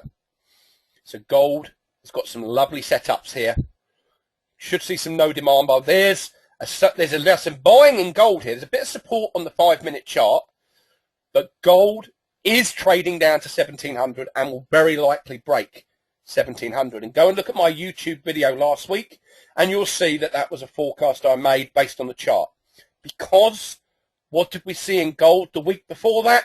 The end of a rising market. And that's what caused gold to be sold. Sorry about that. That's a terrible rhyme, but gold was sold, and it was. So the buying climax was seen on the monthly chart of gold. And here is a buying climax. Now, often they'll gap the market up on the news. The news will be good. It will not be bad. It will be good. They will encourage you to be buying. In fact, what they're doing, the smart money, are selling to the uninformed buyers. And all throughout this chart, you have principles. Let me ask you all a question. What is principle B? What do we call that? What is principle B called? Just type in, everyone. Well done, Fiona. I'd expect you to get it. Well done, Daniel. Well done, TP. Well done, Nathan. Well done, Alan, Gerald, Grigory. Yeah, Terry, well done. Gling, Goran, Colin, Ray, 2 Rays, Sean. Yeah, you all got it. It's an upthrust, a hidden upthrust. All right. What is the bar C? What is bar C confirmed on the next bar? Just type it in. What is bar C? Let's see if you're getting this. It's confirmed as well on the very next bar. Oh, you people are VSA experts. You're all going to deserve your certificate when you get it, because you're absolutely right. It's no demand at C, and there's no demand as well at D. Very good. So, well done, everyone. Well, hello, Lars. I just saw you typing in there. You got it right as well. Well done, Lars. So after you see a buying climax, be cautious, because of the momentum of the uptrend behind you. The market can drift up for several bars, or you can get upthrusted. A short trade entered at the bottom or low of the buying climax has been broken, and then price goes to that area on no demand. Grigory, very well observed, by the way. Grigory says that D has got no confirmation on it. Well spotted. It has. It looks like no demand, and in fact, it's less than the previous 2 bars, but the next bar actually closes up. But I wouldn't be concerned about that, because the next bar here and here confirm all this weakness, look at that one. I should probably have put bar D actually on that bar that I'm highlighting, because that's a no demand upthrust, but well done, Gregory. You did spot that, and that's observant. And here you can see on, this was a sugar daily chart, sorry, weekly chart. This was not daily. We see we've got a test at A, and then at bar B, they mark the market down. And let's go to the final principle before we take a break. So we're running a little bit behind, but I hope you don't mind me overrunning. We've got lots to talk about. A top reversal. Now these, you get the same principle at a bottom. We call it a bottom reversal. It's very common, and it's a great place to short. So the first bar gets marked up rapidly by the market maker, closes up on the highs. Usually that's to encourage buyers in. The volume can be high or low, but preferably I like to see it on very high volume. The next bar then rapidly reverses on a wide spread closing on the lows.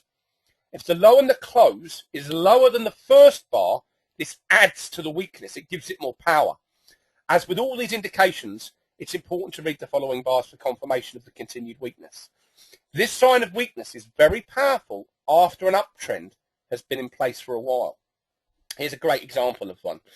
This was on the yen. I actually traded this ages ago, this one. I still remember this. This was one of my first trades with Tom. The market gets marked up on an increase in volume, quite a narrow spread, and then the very next bar, it collapses on the low, and the volume is higher than the previous bar. Now, only one thing can cause that. Supply is overcoming demand there. Sellers are in control there. Then, on the very next bar, we try to go up to the base of this bar, but the volume is now low compared to the previous bars. Then we get a test of this area, which fails. And when you get a failed test, it's a narrow spread bar on low volume, with the next bar closing lower. It's a failed test. But what makes it fail is the weakness on these two bars. Top reversals are very profitable.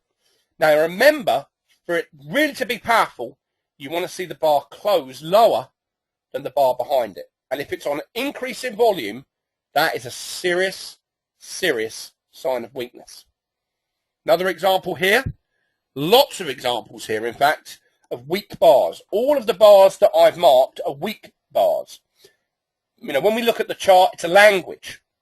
And the language at bar A is the price is marked up, big volume, so there's an effort there, and the result is bar B. That is effort versus result. And you'll notice on the close of bar B, the market never, ever gets higher than the closing price. It tries to go up, and it always closes lower than the reversal. These reversals, learn them. They're very, very powerful. And you will get a copy of our PowerPoint slide when we do the recordings, which will be on Friday. So you'll get a copy of this slide presentation. So after you see this setup, which will very often mark the top, wait for the market to begin trending down, and then you can trade any VSA principle to the short side, which is no demand and upthrusts, or what you tend to see most of after you see a two-bar reversal. All right, and let's summarize. Before you take a short position in the market, ask yourself the following questions. Have you seen a rollover, and is the market in the early stages of a downtrend, or is it still pushing up? You really want to be in the early stages of a downtrend. Is the market falling with no professional support to hold it?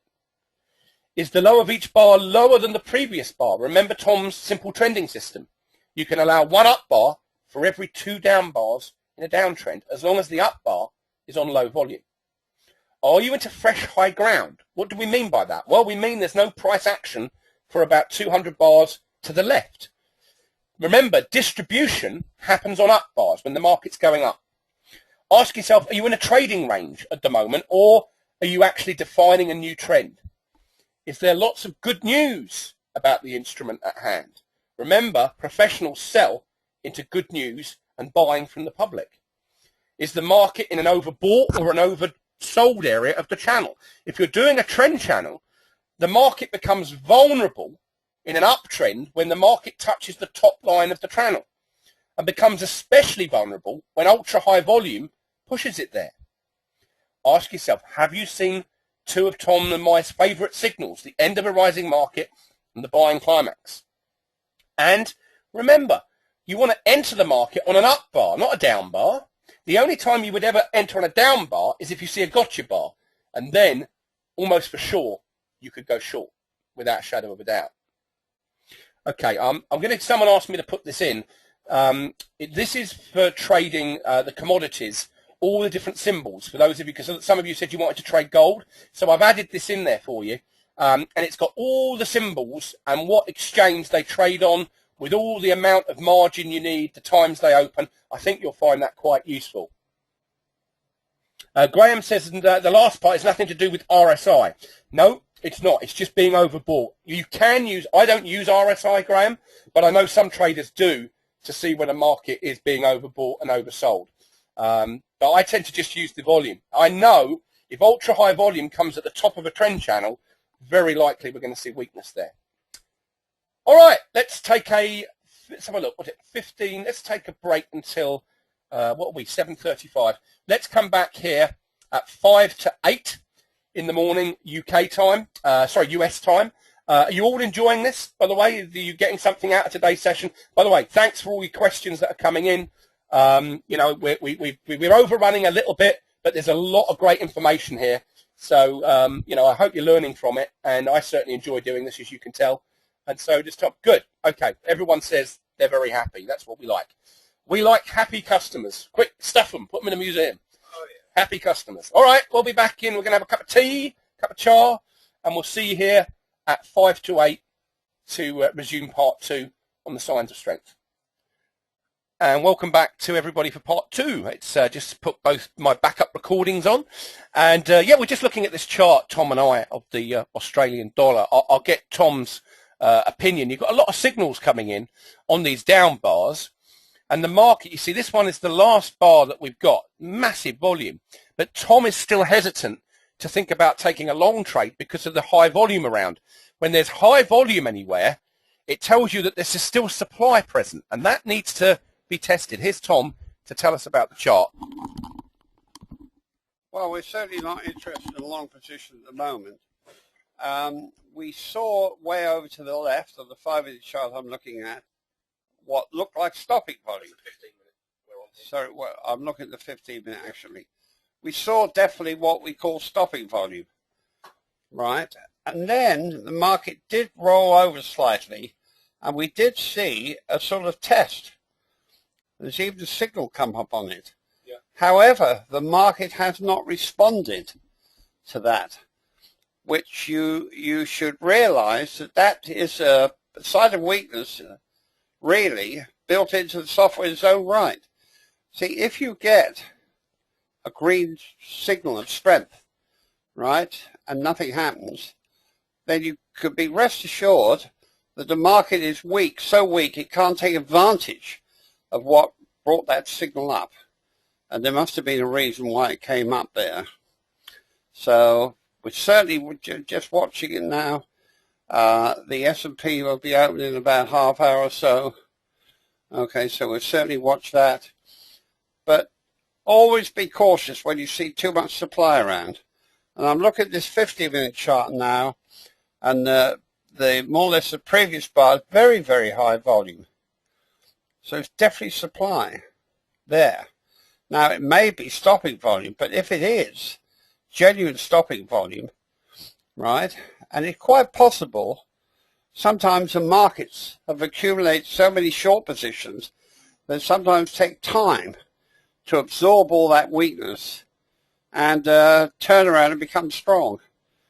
But if we see a test, then that would be the okay, a proper test on really low volume, then that would be okay to go long. But you always be ultra cautious when you see this terrific high volume like this, because there is supply there. And if it is genuinely bullish, they will test sometime in the future. Thank you, Tom. Morris, I didn't see your question about the GLD chart. You'll need to retype it, sorry. Unless you've got a microphone, you can ask the question to us directly, whatever you want. But I didn't see that question. Sorry, Morris, I can't find it in the chat window. The US session will be open in 30 minutes, says Gregory. If the setup will come before it, would you take a trade? I don't like to trade into the open, but if it's there, it's there. I don't think it will be, though. It's too much volume around. Something's going on, though. What's the difference between this Aussie trade and gold, which was a very similar setup, much like all the indices, but with gold you have some insight that tells you think that it's probable that gold will break the lows then go lower. What tells you that, and what on the Aussie dollar says that isn't as likely to happen, and therefore you're looking for a test? Okay, I personally have been short the Aussie dollar over the last week or two, and yesterday you saw me take a short. Okay, now we've got this volume coming in, and I do think we'll break out of our range on the Aussie dollar, because if I look at the 5-minute chart, here we go. Now we're trying to push up through there. Now what I'm looking for is, when I see this very high volume like this, I count 25 bars across. Now there's a reason for that I can't reveal here, but it's to do with the hedge fund software.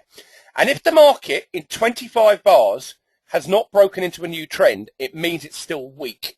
But look, already we're seeing a bit of volume coming in here. Now, when it takes out that 0232, I'll go to a shorter time frame. I may even go, in fact, it's doing it now. Let's go and have a quick look. Sorry, I want to get to the PowerPoint, but we also want to see, it's starting to respond now, isn't it, to all this accumulation that we've seen.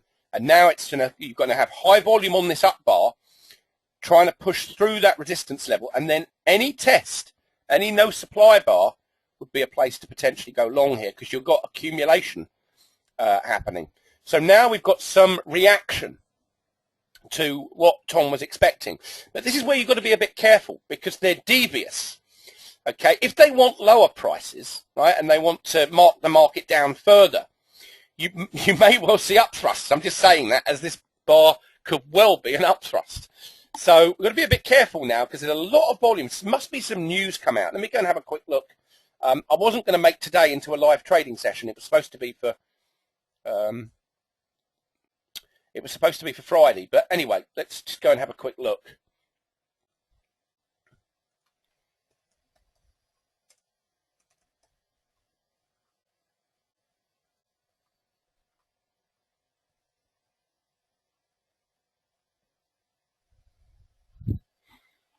Okay, so you've got there'll be some news on the Canadian dollar. There's no major news announcement really that should be causing this volume to come in, so something's happening.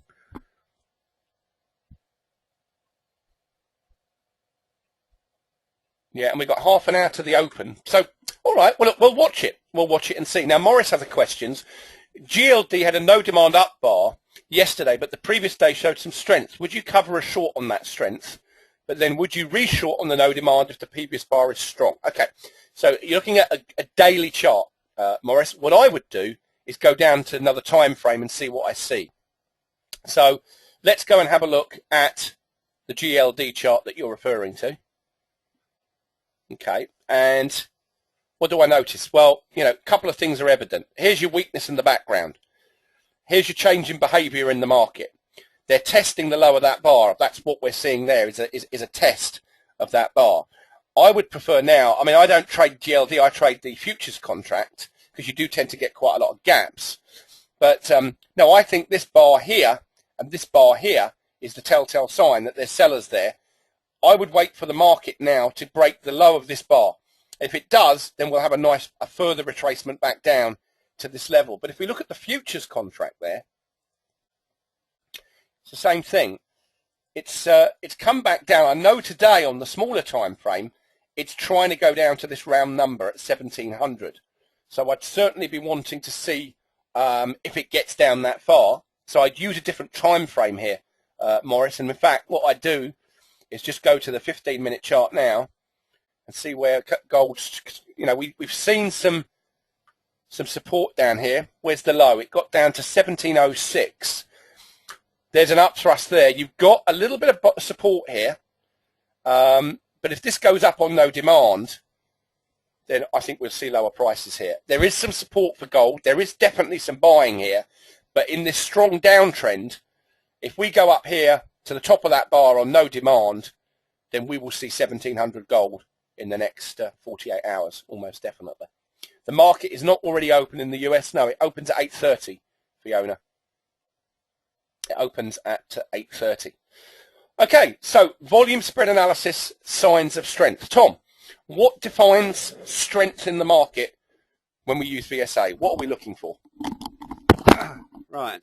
You will see signs of strength entering the market. Definitely in some or more of the time frames. I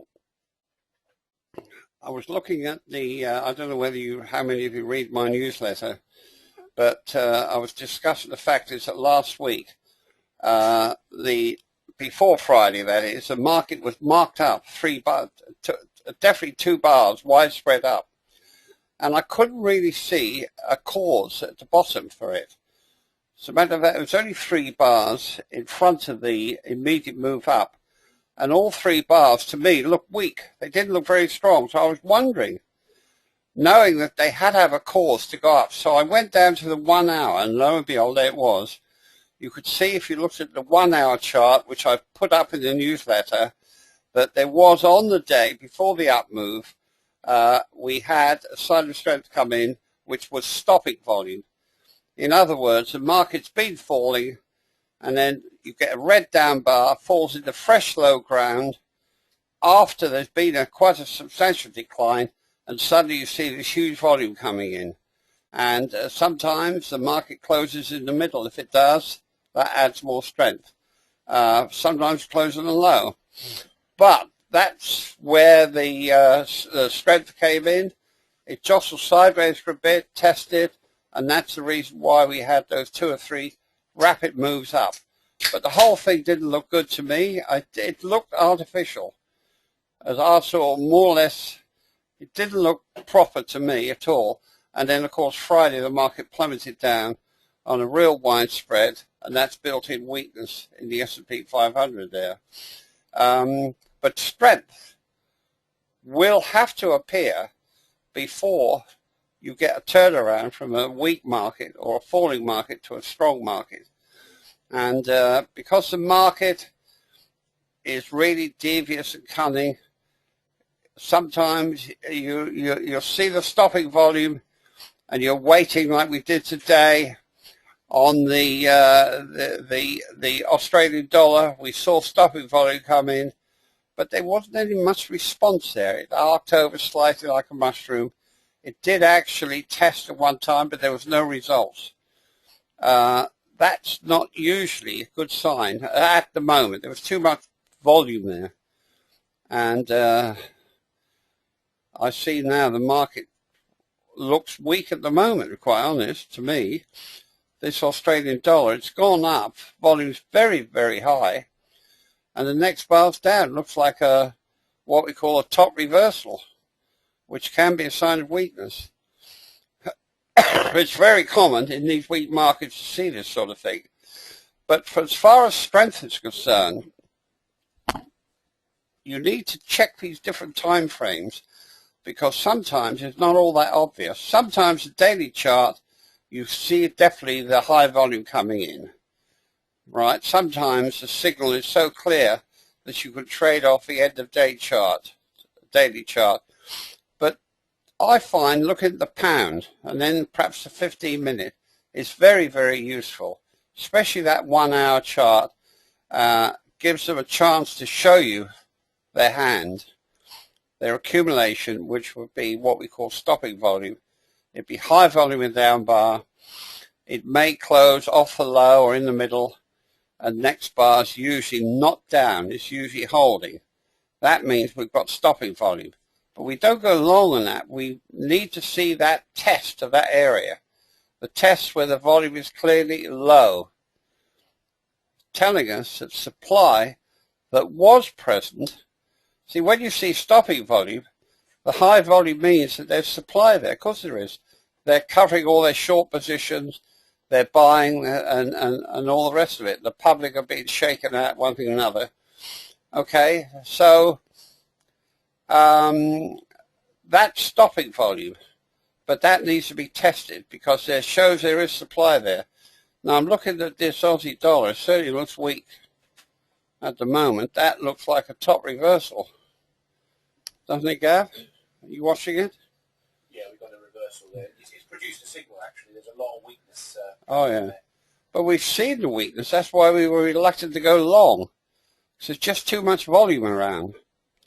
Markets don't like all that volume because high volume, high activity means that there's supply around. And it's supply that's the big enemy to a professional trader, because if they're trying to generate a move up and there's supply there in the background, and other professionals will start or may unload their holdings onto another lot of professionals and they will lose money. So they all have to be pretty cautious and clever about what they do here. If you see no demand anywhere now, you should probably short it. Well, I mean, this definitely looks like a weak bar, 2 bars now. Only a really weak market will do this. I mean, Gav has been saying the thing's trending down. Yeah, let me just explain. You know, we didn't see the market change behaviour. In fact, we've seen it confirm its weakness. I've been saying for days that the market's going to 1.0200, and I don't think I'm wrong on that. I think I'm right. But if I see no demand here, especially now the market's fallen, and we've got this big serious sign of weakness, then yeah, I'd probably consider shorting this now, because this here has not changed the behaviour of the market. And I've made some very nice short trades on this, and it's still trending down. And some group or groups came in and tried to hold this market up. But this is a very large set of orders that have come in. They've marked it up to that line. It never went through it. And look at the effort versus result now. That's all we've got to look at. Effort versus result. The effort was enormous. The result was an immediate down bar. And again, if you get no demand now, as the market starts to trend down with red bars, you know, there's a trade down there, down to 1.0200. Okay, let's focus on signs of strength, though. So what is a sign of strength? Well, it usually happens on a down bar. Especially powerful if the spread of the bar is narrow. The price can close in the middle, the low, or in fact on the high. Sometimes you do see the price close on the high. The volume can be high or low, and we know that's true. It's true because the high volume is what we see coming in, and then we're looking for the low volume test to confirm that the market's bullish. A narrow spread on a bar, especially on a down bar with very high volume, is a very powerful signal to go long. We call it bag holding, and we're going to show you that. Buying will prevent any effort for the market to move up. If you see ultra high volume on a down bar, again, it's like the up bar. It's a trap. What are the smart money doing? If professionals have got no interest in downward price, you'll get low volume as the market falls. If they're buying into the public selling, you're going to start to see higher volume. High plus volume shows demand coming in. Public are selling. Smart money are buying. This is what happened to British Petroleum in 2010. The panic selling came in because of the news, and the smart money began to buy. And then after they bought, as the market fell a few days later, the volume was very low, and that is because there was now no supply. They'd taken control of BP's stock, and that stock went up. All right, so a bottom reversal. This is one of the principles. It's the complete opposite of a top reversal. And it's a widespread down bar closing on the low. The low in the close is lower than the previous 4 bars, followed by an up bar on a wide plus spread closing on the highs. Now this arrives in a variety of versions, and what I mean by that, they don't all look exactly the same, but the principle is the same. Okay, but basically the first down bar is what we call the shakeout. That's to get everybody out of their long positions.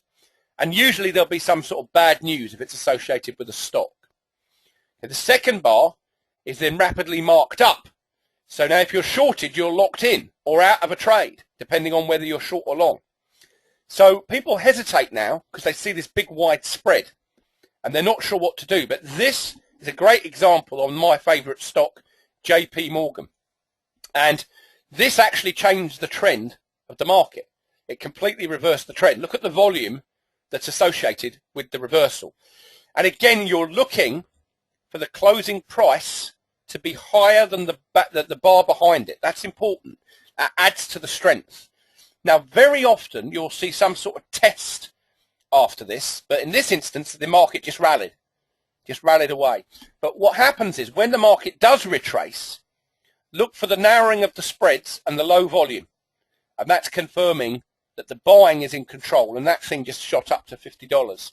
So Tom, tell us, the bottom reversal is a strong sign of strength. It's almost like a violent shakeout, really, but can you just explain what's going on? Well, the bottom reversal is a serious sign of strength. It's really a form of shakeout, isn't it? They mark the price down heavily, the first bar. You see the volume has increased substantially. The news has probably come out of some sort, which will be so-called bad news, right? Something's happened somewhere or other. You do get influenced by the news. That's the problem, because your mind is constantly absorbing all this information pouring in. I mean, we sit here in England and look at the news, and they love these days to put the weather forecast up. You know, it's like a feature now, lasts 5 minutes or more. Okay, but what's interesting is that sometimes they're standing in front of this screen with a map of England in this case, and the way they're talking, you think the end of the world's coming to, say, Scotland or somewhere.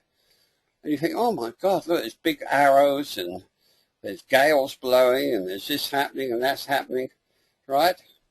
But many times after that, if you speak to somebody up in Scotland, say, well, the weather, oh no, it's quite nice actually, you know.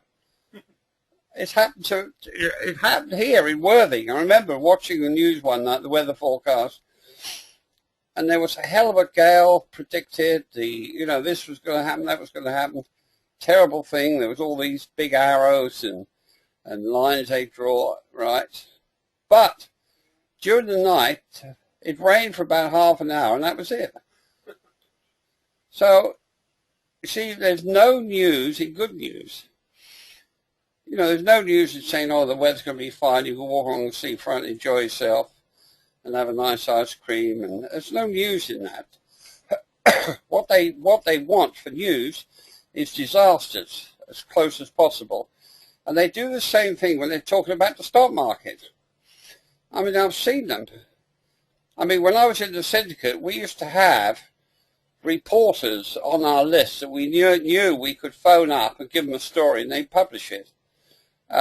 Because the reporter loves that. It's some information from them to write about. But of course, it's written by us. And of course, it will be highly geared to benefit our trading. So that goes on, believe me. That definitely goes on. So be very, very cautious about the news. And why do you think they let you know in advance when all the news is coming out? They might say today, oh yeah, the news coming out at 3 o'clock about this or that or something. Why are they so keen to tell you all that when there's definitely, they're not there to help you, the exchanges or the market, definitely not there. They'll help their members perhaps, but they certainly won't be wanting to help you. So why they appear to be helping you by telling you all the times and the dates that the news is coming out? Because they whipsaw the market, or can whipsaw the market on that news to their benefit, not yours. And you see that all the time. So, but it's very, very interesting. It's a fascinating subject, and I love it. Gavin loves it.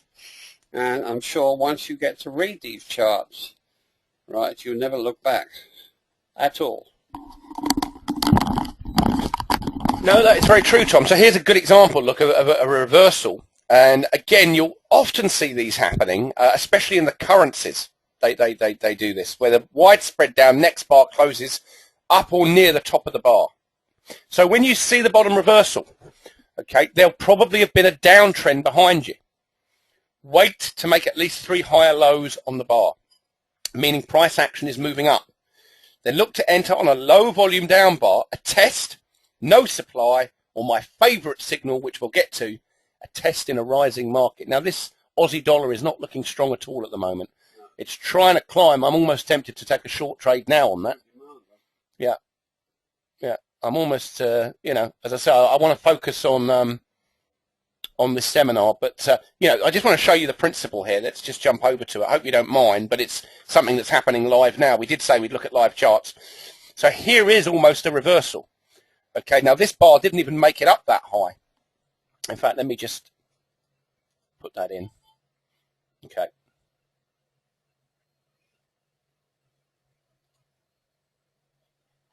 Okay.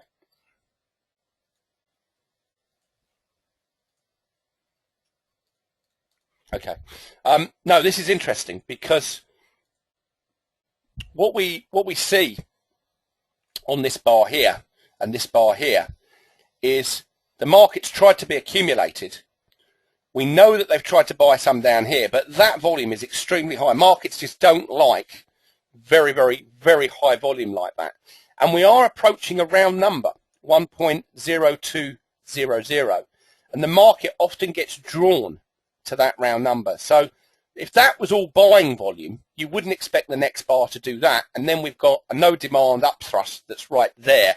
So this doesn't look strong at all at the moment for those of you that are following it. If anything, it looks weak. So after you see the bottom reversal, look for the test, okay? The test is the key. You'll find that these low volume bars are actually key to your success as a trader, because after you see ultra high volume, that's your activity, then you're looking for the confirmation of the low activity. What do the white diamonds tell me? They tell me, William, that the market's going into congestion at that moment. That's what the diamonds tell me. They tell me that the market is going into congestion. And Colin's telling me that we're seeing on a 3-minute chart a potential climatic action bar, sign of weakness 1. Well, we talked about that. So we'll see what happens. We'll see what the market does on all this volume. All right, okay. Now, the simple trending system that Tom uses to stay in a trend, or in a trade rather, is very similar to the one that we talked about when Tom was talking about the downtrend. This is just the complete opposite. Now, Wyckoff explained to us that in a strong market, you get increasing but not excessive volume on up bars and decreasing volume on down bars. So when you trade and you're long, make sure you've first seen a serious sign of strength. It could be a bottom reversal, it could be a climactic bar, but it'll probably be on ultra high volume. Shakeouts are especially powerful, and we'll come to that signal shortly. And remember, after you see the shakeout, you're going to start looking for confirmation of the strength in the market.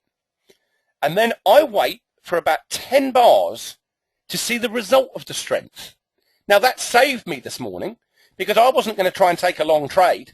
And in fact, we didn't see a result within 10 bars. We didn't even see it within 25 bars.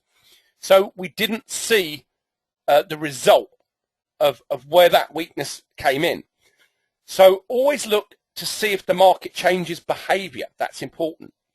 Now, in a strong uptrend, this is very important, this bit, we should see decreasing volume, but not excessive or ultra high on the down bars, and increasing volume on up bars. Okay, but not excessive. You don't want to see ultra high volume anywhere, because ultra high volume probably means there's supply present. Okay, in an uptrend, you can allow for one down bar if they are on low to average volume. Ignore level bars or near level bars. That is a bar that is closed at or near the same price level. The end of the uptrend is often seen by 2 consecutive down bars followed by no demand. And if you've got the software, we have these colors in the software that you can switch on by clicking there, which show you when you're in a defined uptrend or downtrend. Now this chart is in a downtrend at the moment.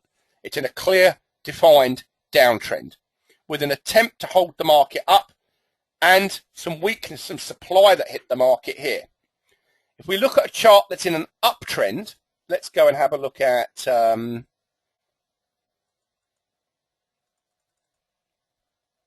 Let's try Apple, because I know that has been in an uptrend for quite a long time. You'll see here, if we go to 100 bars, as the market trends up, look, okay, here's your up bars, and you can allow 2 down bars as long as the volume is low on each down bar. There's the up bar, the up bar, the up bar, the up bar. You allow 1 down bar here, no problem. You can allow for 2 down bars as long as they're on low volume. Up bar, up bar, up bar, 1 down bar. Up bar, 1 down bar. Up bar, up bar. Now here we have 2 down bars on very low volume. Then you get the 3rd down bar. That's where you would start to watch your stop. If that next bar had closed down, you probably would have come out the trade, but it didn't. It closed up. Up, up, up, up, up. Then we get some more signs of weakness at the top. And on this 3rd down bar here is where you close your trade, because you've had 3 consecutive down bars, but the 2nd down bar is on increasing or high volume compared to this down bar. So you've got increasing volume on the down bars here, here, and here. You see that? And that defines that that trend has ended. And it's a very straightforward trending system. And it keeps you in the trade a lot longer than you think you're going to be in it. A lot longer.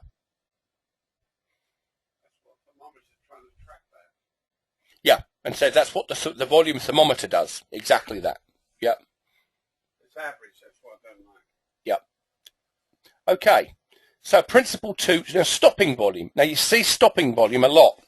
It happens in strong markets, which is a great place to have it, but it also happens in weak markets.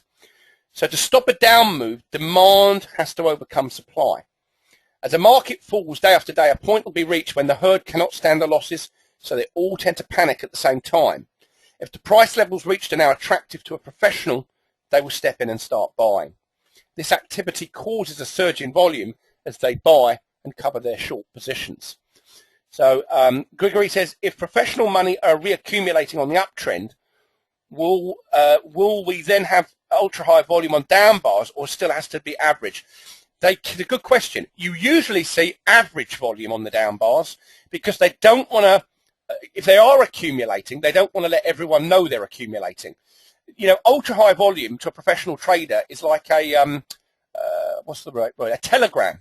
They don't want to telegraph what they're doing if they can help it. They don't want to telegraph what they're doing, and that is why when they accumulate, they do so on down bars. Absolutely, but I tend to look in an uptrend. The first thing I look for, Gregory, is the shakeout or bag holding.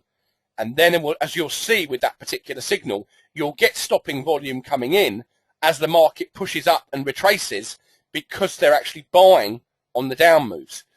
Here's a good example. So here we can see the market's in a clear uptrend. And notice, as it falls, we suddenly see high volume coming in on this down bar, but the next bar closes higher. And that is stopping volume in an uptrend. You see this quite frequently if the market's going to be bullish. And sure enough, that continues and goes up. So when we see ultra high volume, narrow spread down bars in an uptrend, and the next bar is up, that will produce a signal in the software called stopping volume. And stopping volume does exactly that. It stops the market in its tracks and then allows them to buy at lower prices. So it's, in fact, Gling says it's reaccumulation in an uptrend. Yeah. Is it still okay if the confirmation bar to VSA signals are on low volume? Yes, that'd still be okay too. But this one is quite obvious. When you see a retracement in an uptrend like that, and the volume suddenly gets very high, narrow spread, next bar closes up, that is stopping volume. Okay, Tom, stopping volume. We see this all the time in Trade Guide, and sometimes it stops the market dead and it changes, and other times it keeps going. Now we've seen some stopping volume today in the Aussie dollar. And if we look at that chart of the Aussie, we'll see what the market actually did on that volume. You see, and it's quite interesting. There is, at the moment, another signal. We've got your stopping volume back here. Okay, so you've got climactic action. Here, there's stopping volume. So there's definitely there. The signal can't be wrong because the market went up, didn't go down. Here we have a test of that, but then we get this surge of volume going up it comes to the top of this bar, rejects price, and now we're going back up there on what I was looking for, no demand. Okay, and if that stays like that, we get a confirmation of no demand, then we should see lower prices. Now, once it takes out that low, if it does so at the open, which is about to open now, if it does take out that low, that market will rapidly go down to 1.0220, but, sorry, 1.000. However, got some interesting principles on this chart. The Aussie dollar is going sort of sideways at the moment. The no demand got confirmed. I've got more weakness than strength in the background. This is a battle between bulls and bears on this last chart. But the bulls are trying to hold the market up. The bears are trying to force the price down. I think the bears might win this, as I say. I'm a Chicago Bears fan, so there looks to me here to be an opportunity here for this to push lower. And then my target, my trigger is 1.0222. I'd have a target down there of about 25 ticks. So now the US is open, we'll see if the market reacts accordingly. But Tom, stopping volume. Okay, this is another good example of it. Almost a big down move. Stopping volume and shakeouts tend to do the same thing. They mark the market down on stopping volume to buy more. Here's Tom who'll explain stopping volume.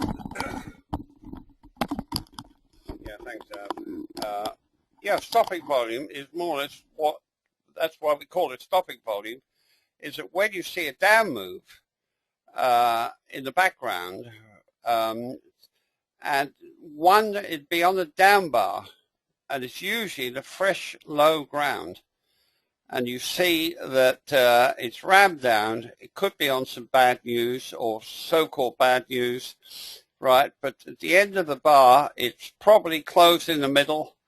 Doesn't have to, but it may have done.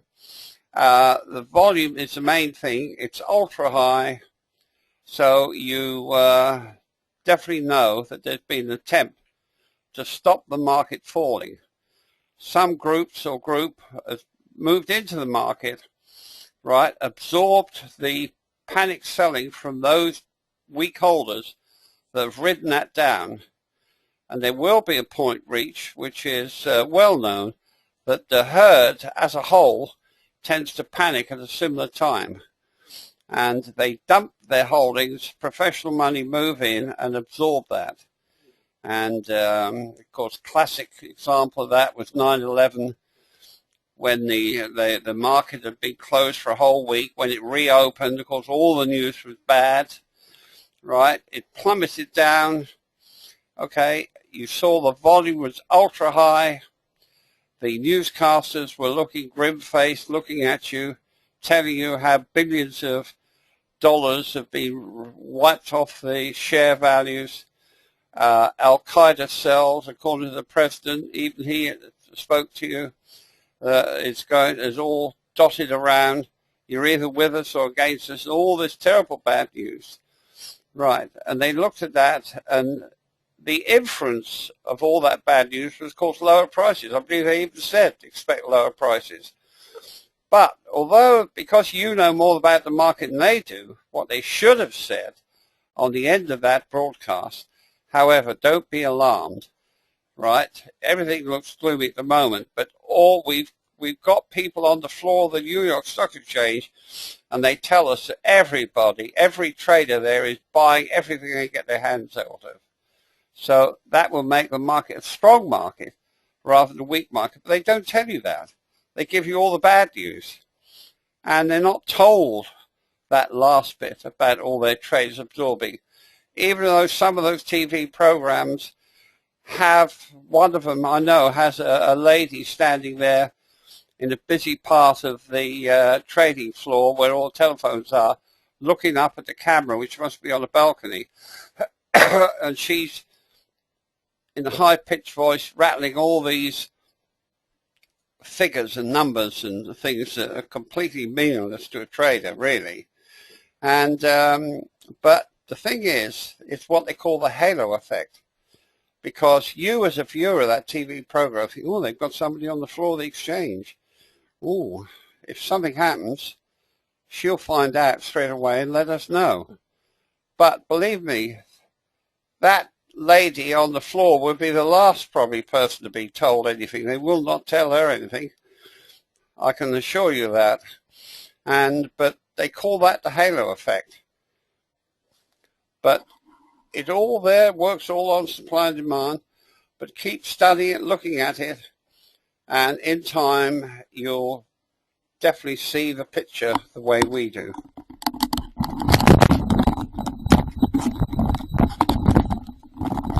Yeah, thanks, Tom. Okay. All right, so there, stopping volume. We do like to look at 2 bars, Lance. That's correct. You want confirmation of the stopping volume.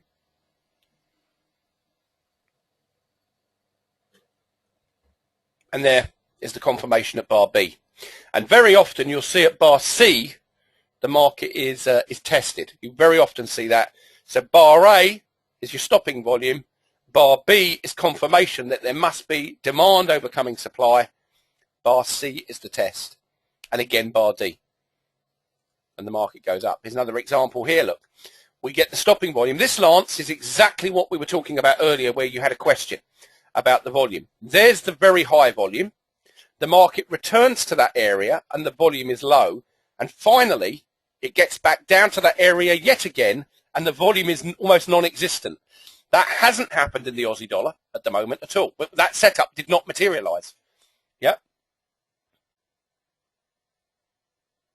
Yeah, Thomas says, I'll get him to talk about that. Thomas says, Tom mentioned a while ago that the new volume thermometer might be good enough to actually trade on. Okay, so I'm just having a look at this Aussie chart here. Okay. Yes, the volume thermometer, Tom. Tell us more about it. You said you could actually trade off it. It was that good. Maybe you could explain. Well, the vertical thermometer you see on the right-hand side of your screen with the software is in fact following the principle that Wyckoff stated out over 100 years ago. He said that bullish volume is increasing volume on up bars while decreasing on down bars. Bearish volume is the opposite. Bearish volume is increasing volume on down bars while decreasing on up bars. And for that reason, it's in a weak market. If it's decreasing on up bars, that's why you get no demand. That's why you get up thrusts with no volume. And of course, a bullish market, if it's decreasing on down bars of volume, that's why you get tests that show the market is strong. Now, I was never really happy with that thermometer at the side because the way it was programmed in, it had to be averaged by about 2 or possibly 3 bars. Now, I don't like things average because I believe in spot decisions. You could see something happening and then your skill as a trader has to decide what you want to do about it. That might vary, yes. But the new thermometer doesn't do that. It's actually live on each bar. And with advances in programming and advances in my knowledge as well, we've been able to do that. And although it was developed some time ago now, but it's only because of these new programmers that Gavin have and been able to put them into at least Metastock. I haven't actually seen it, but I've seen the test program I did on it, and it was surprisingly accurate. And it was very, very accurate. And I said at the time, you could trade on that. It was so accurate. But it would certainly be a real good hand holder, and you certainly wouldn't want to go against that. Can you just let everyone know we're doing a special seminar with Metastock 12 next week to show them the thermometer? Right. Gavin just said that you're doing a special seminar with Metastock on the 12th? No, it's going to be next week, I think. Next Wednesday. Yeah, I think next Wednesday. Next Wednesday. Yeah, and we'll show it. Where you'll be actually seeing this new thermometer. And it's not based on any crafty secrets. It's not based on any mathematical formulas. It's based on actually the computer's good at this. Human beings aren't very good at summing up long strings of data. They find it, well, it's virtually impossible to do, but computers love all that sort of stuff. And that's why it comes up with this incredible accuracy about bullish or bearish volume. And so if you look forward to seeing that working in Metastock plugin next Wednesday. So we look forward to that. Yeah, you'll all get an email from us. Metastock are doing the actual seminar. So just to summarise, if you're going to go long after you've seen stopping volume, then when smart money or professionals accumulate, okay, you will see it beginning on high volume down bars. But the accumulation phase takes time. Do not try to buy the bottom after seeing stopping volume. Wait for the market to drift up, then come back down into the area of stopping volume on low volume. And Lance, this is what we showed earlier. The lower the better. If the spread is narrow and the market makes two higher lows within 25 bars, this confirms the long position. Enter on any low volume bar after this. Place a buy order above the low volume bar. Okay, let the market come to you. This is called a successful test. Okay. Yes, Nathan, I know that a lot of people in Trade Guider want to see the new thermometer in the software, and we're working on that. That will happen. But initially we tested it in Metastock with great success, and I can't show you it today, but I will show you it tomorrow. I'll have it here, and you'll be able to see it. TV says the indices have gap professionally open, meaning it's so large it's highly probable it will continue to be a runaway gap in the direction of the gap, which is to the downside. Okay, I'm just reading all of your comments there. Yeah, no, I've noticed that too. There is, just so you know, on the Australian dollar short there, this is a key level for me. If we get down below that, this was the no demand I was looking for. Okay, so there's your no demand bar. Okay, and for those of you that are interested here, I said my trigger was at 22, and that's exactly where I took my trade. So I'm focusing on teaching you today, but there was a short on the no demand there, and that's a grade 2 trade. And if it breaks these support line there, what you're going to see, very, very likely, is if it holds down here, is a movement down to around 1.200, which is where my target would be. Okay, and I've got my stop just up here at 39. All right. So yeah, let's carry on with the PowerPoint slide. And say we've got more live trading. We're going to do it on Friday, just so you know. And let's start with number 3. Okay, the tests and types of tests. Now, this really does seem to confuse a lot of you, the tests. I'm not sure why it's confusing, but it does appear to be a confusing principle for many. So when we see a test, they're testing something, okay? And a test works best, excuse the rhyming here, but a test works best after some sort of sign of strength. So Tom, many traders email me and tell me they don't understand testing. Could you explain it? Well, okay, Gav, thanks. The biggest danger is if you're a professional player, is that once you've generated, say, you may have moved in the market, we've seen stopping volume, we've seen a whatever, and the market's going up. Now, the biggest danger to you, if you're a professional, is that you will lose control of your full move. Remember, they do orchestrate it by making sure the close is higher than the close of the previous bar, so it's constantly moving up, right? But this may, at times, cost them money. But the biggest danger is they don't want other professionals dumping, which you do see occasionally. You see an up move, you see a red arrow appear, and that red arrow forces the market sideways, could be going sideways for even a week or two. And that's because some group has dumped their holdings. And it takes time for the stronger group to get control back in there and take it up to another level. But that's what they don't like. However, when they're moving up like that, they will frequently do what we call a test. A test is a down bar, narrow spread, usually closing in the middle, the volume is less than the previous 2 bars, if you've got bullish activity behind you in an up move, that's the time that you can jump in the market and go long. Don't hesitate, because that's a very bullish sign, right? Especially when you've got strength in the background behind you. And that's what we call a test. I described it yesterday, as you know. If you're a general in the Second World War sitting in your tent and you're trying to capture a town 2 or 3 miles ahead,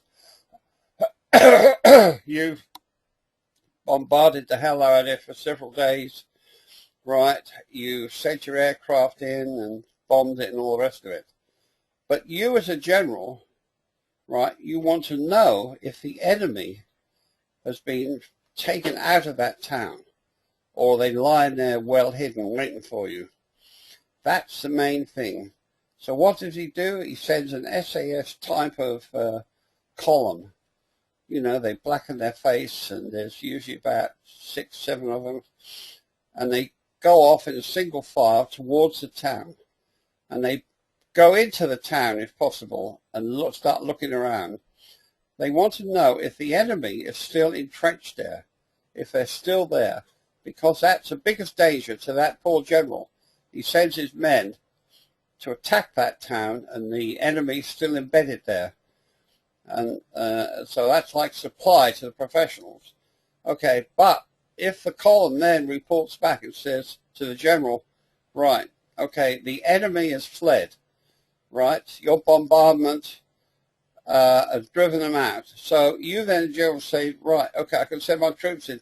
But that's a test of supply. And the same thing goes on in the market. Very interesting.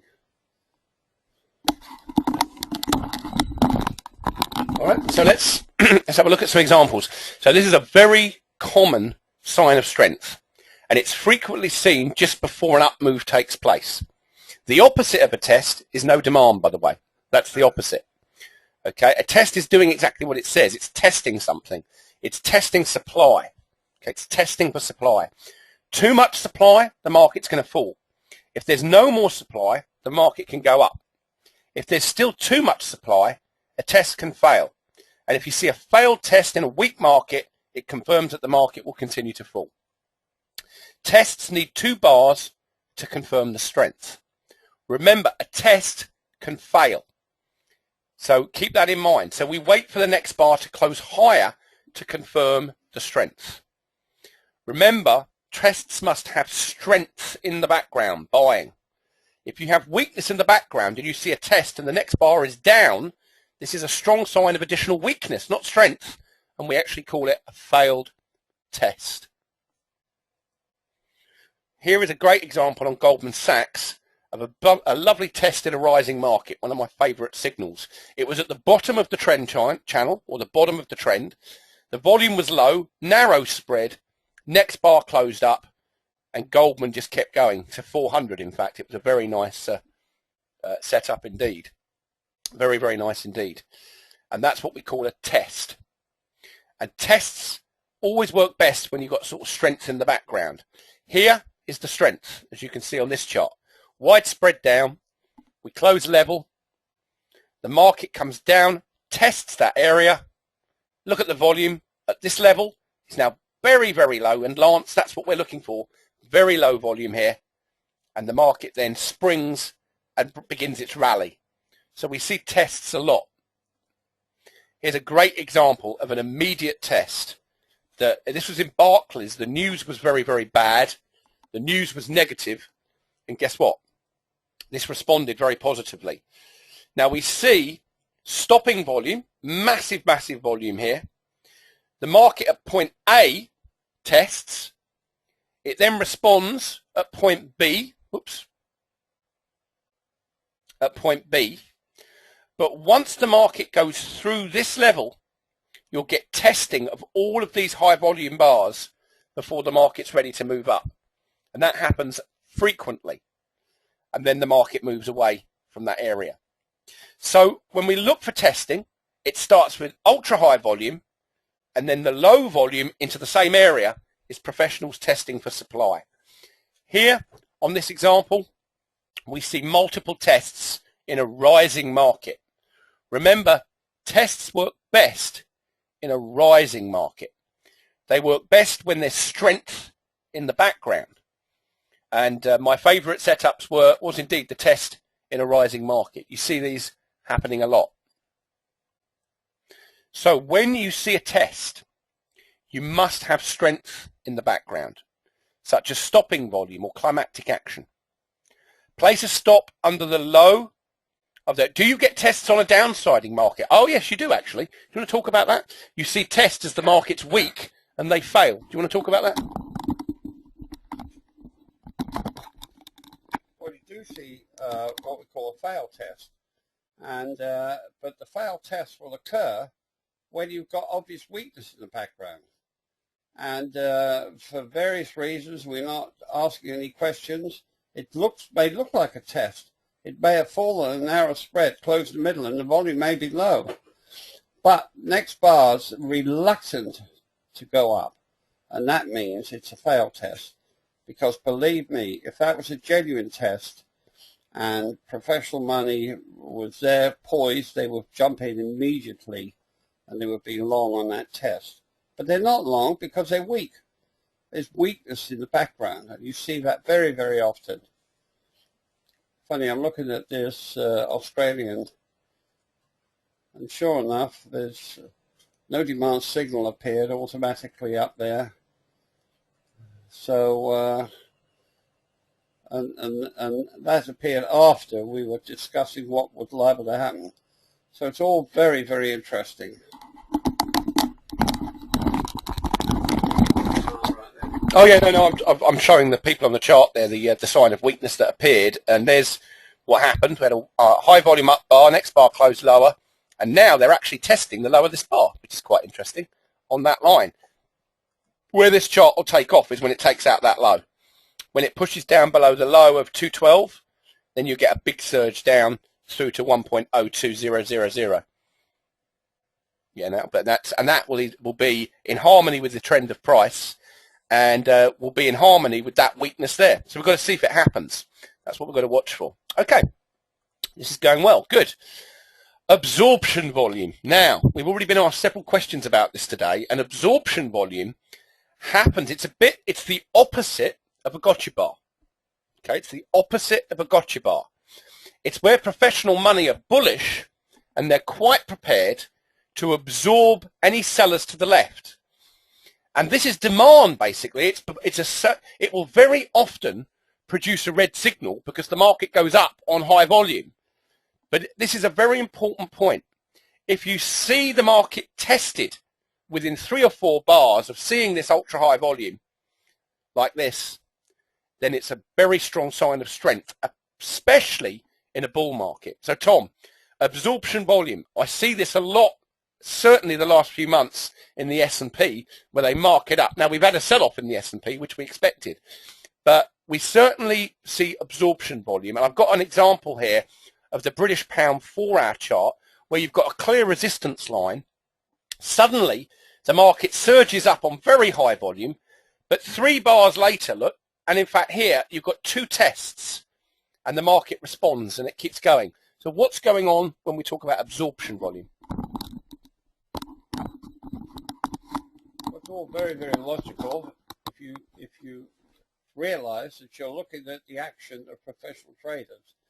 Now, whenever you see the market churning sideways or maybe rolling over a little bit, and you've traded and you're in there, you may have a long position, right?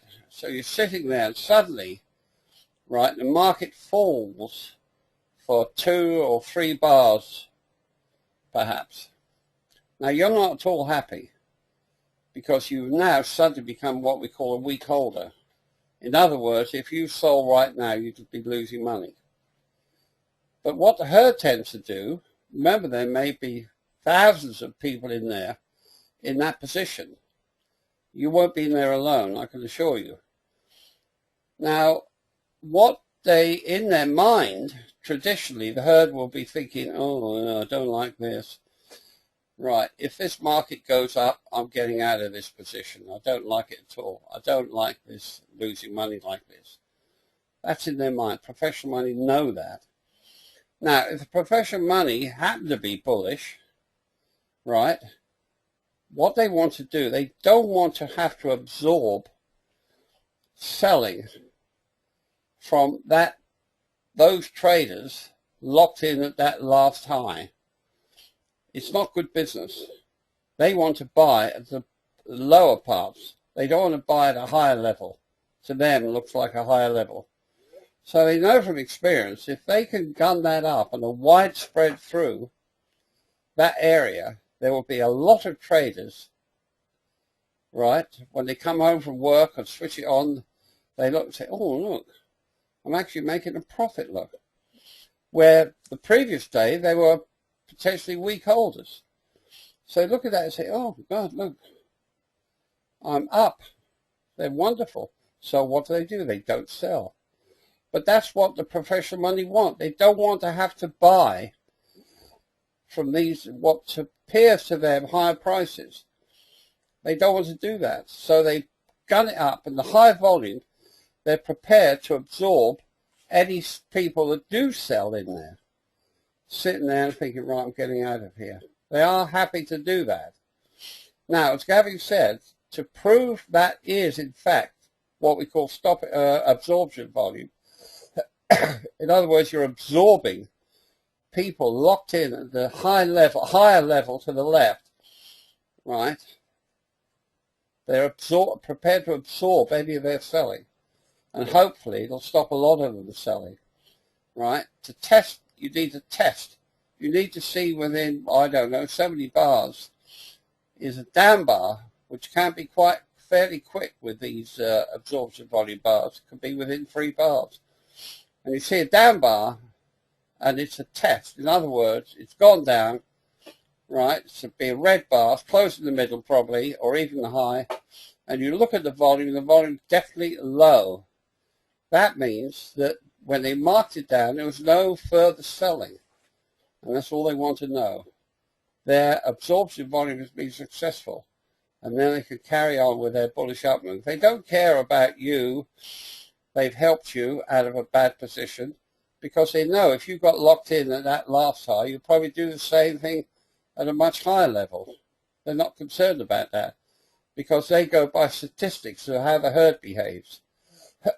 And that's well known, the way the herd behaves in certain circumstances, certainly amongst the professional players. But that's absorption volume.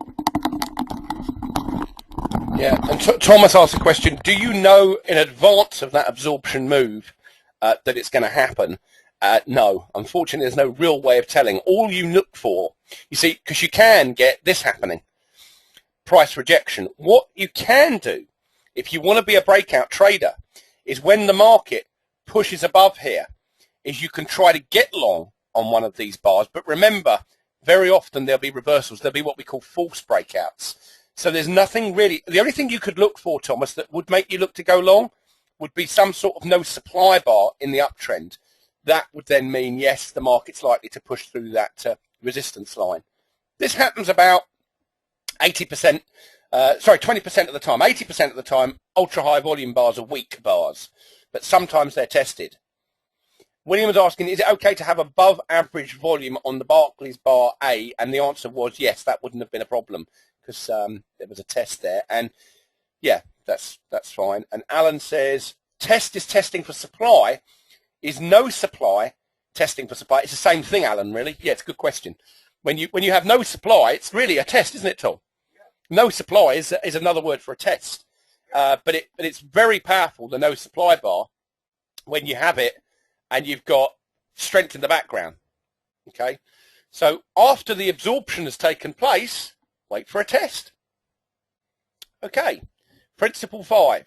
It's a variation of stopping volume which has arrived on 2 bars rather than 1 bar. On the first bar, supply was so heavy that professional money was unable to absorb all the stock or whatever it was dumped onto the market. This allows the market to fall on the next bar, usually on so-called news. This can be gap down, okay, and it does, on the opening, causing the panic. However, to close in the middle or highs indicates demand has overcome supply. Now, this is a principle that we call bag holding, and here there's two things that happen with bag holding. Number one, you're going to notice that the market goes down into fresh new ground and the volume is extremely high, massive. That's the important bit. Secondly, you'll find very often after bag holding, they'll test the market immediately and it will respond extremely positively. Now, bag holding, Tom's favourite signal. Okay, and let's just talk about this. Tom, what is bag holding? One of your favourites. Well, it's one of my favourites because it's so obvious. It's actually the reversal, more or less, of an end of a rising market. Bag holding is the end of a falling market. And what happens is, I remember, well, so many years ago now, probably most of you weren't even born, but I was watching the FTSE 100, and the market had fallen, right? We saw climactic action, in other words, stopping volume, right? The market was more or less churning a little bit sideways. And then the Chancellor of the Exchequer of England, because the economy was so bad, suddenly threw down and said, I'm resigning. And what happened? The market plummeted down, gapped down. But at the end of the day, it was a narrow spread and the volume was massive, right? And I think it closed in the middle somewhere. But that's bag holding. And they call it bag holding because when you get some horrific news like that, they can take advantage of. They open the bag and say, right, okay, we'll take everything. Throw it all in the bag, we'll have it. And that's what happened. And of course, the market then had a huge bull move after that. So that's bag holding. But if you ever see that, you need to jump in and go long. Yep. Okay, so we're going to overrun a little bit here, but I hope you'll allow us to do that because we've got lots of information here for you, so we'll overrun a little bit here. But, bag holding is a great signal because it is the end of the, it's the opposite of the end of a rising market. And if it's on ultra high volume, the narrower the spread, the better, really. The narrower the spread, the better. And if it does that, something is capping the market. Here's the problem, though. This is why you might miss it. It's because the news will be so bad, won't it? Yeah. The news will be bad, and you'll look at the chart and go, that can't be right. It's a bit like BP, although that wasn't bag holding, but that was a shakeout. But the news was so bad that we were like, well, that can't be right. They can't be buying BP, but they were. It doubled in value. So I always, Tom just goes long, don't you, on bag holding? You don't even hesitate. He doesn't even hesitate. Just takes a long position. Doesn't even bother with looking for a test. Lance, I'm afraid I can't repeat that. That's very funny. I'll tell Tom that one later. Very good. All right. So the selling climax. Widespread down bars. Okay. Again, this is as powerful as bag holding. Widespread down bars closing in the middle or high after, this is the important bit, after a substantial down move has already taken place. The volume will be ultra high. As a market falls day after day, a point will be reached when traders will start to panic and, encouraged by all the bad news, will start to dump onto the market. I say stock here, but it could be anything. It doesn't have to be stock. It could be gold, it could be oil, anything. If the market closes in the middle or high, then professional money must have decided that the lower prices now look attractive. Okay, and they will start to buy into the panic selling. The activity will cause the volume to be ultra high. This point is the low of the market. This marks the bottom, and it's a bit similar to the bag holding signal, except the spread is wider. Okay, and you see these all the time. They're very, very common. So Tom, selling climax is a very powerful signal as well. Describe what's going on when that happens from a VSA point of view. Right, a selling climax is called a selling climax because it means that there's been a lot of people that are locked into poor positions, can't stand the losses any longer, and they dump. In other words, they're selling. And the professional money will then say, thank you very much. They will absorb all of that selling, and that makes the market bullish market rather than a bearish market. And that's why it's called a selling climax. And it's like a glorified stopping volume. The spread might be wide, the news would be bad, and so on, all that stuff. But whenever you see that, but expect it to be tested somewhere along the line. But that's a selling climax. Of course, that's the opposite to a buying climax, which you see at the top. But it's called selling because the herd can't stand the lower prices any longer. And traditionally, they say, I'm out of here, I'm selling, I can't stand this. And they all tend to do it. They all tend to, the herd tends to run all together. And once they're going, very little can stop them, and they sell. And we can detect that on the chart. It'd be a down bar, massive volume, usually widespread, close in the middle usually, and the news will be horrific. The worse, the better. A couple of questions came in. Is that similar to a shakeout? Is that really what they're doing? Well, a shakeout, it's not really, no. A climax, selling climax, is created by herd behavior. See, when you get these bear markets and the markets are falling every day, down, every week down, and even every month, and so a point will be reached where all those traders who were locked in at higher prices, which you get in these bear markets, will tend to panic at the same time, and they will tend to dump all their holdings, usually on some bad news. But a shakeout is far more deliberate.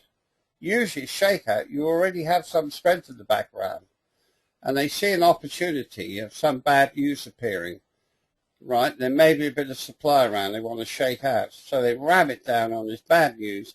Usually, well, practically always closes on the high. The volume is very, very high, and you see that quite often.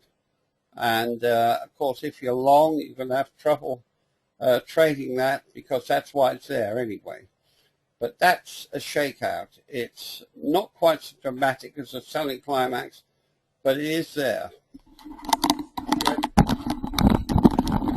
Yeah, thanks, Tom. Yeah, and you'll find usually the volume on a selling climax is enormous. I mean, shakeouts can happen on high volume and ultra high, but on a selling climax, it will be ultra high volume. It will be massive. It will stand out like Yao Ming on Yao Ming's shoulders. It will be big. So it's a serious sign of strength. Okay, very serious. And then any time after that, you see a test of that, I go long. Very powerful signal. And then principle 7 here is the shakeout. Okay, and the shakeout is a widespread down, closing in the middle or low, most often seen after a strong down move. Volume can be high on a shakeout, or it can be ultra high. See the difference between the shakeout and the selling climax? Selling climax, ultra high volume, has to be ultra high. Shakeouts can happen on high volume. Is that the shakeout, says Seneca, at the right of the chart? I'm not sure what you mean there. It's right there. Well, is this a shakeout up here, I think you might be asking? Yeah, that's a shakeout. Well spotted. Yeah, it is. It is a shakeout. Yeah. You get shakeouts as the markets are very often bullish, right? But there's a bit of supply there they want to shake out. Yeah. So Tom's saying shakeouts happen in bullish markets, and they do that all the time. And you know, that's a great example, actually. That one there is, look, there's the shakeout there at the market. The market falls, the volume comes in, they buy it back, and up it goes. So that's well spotted, Seneca. It's exactly right. That is a shakeout. And here's another example.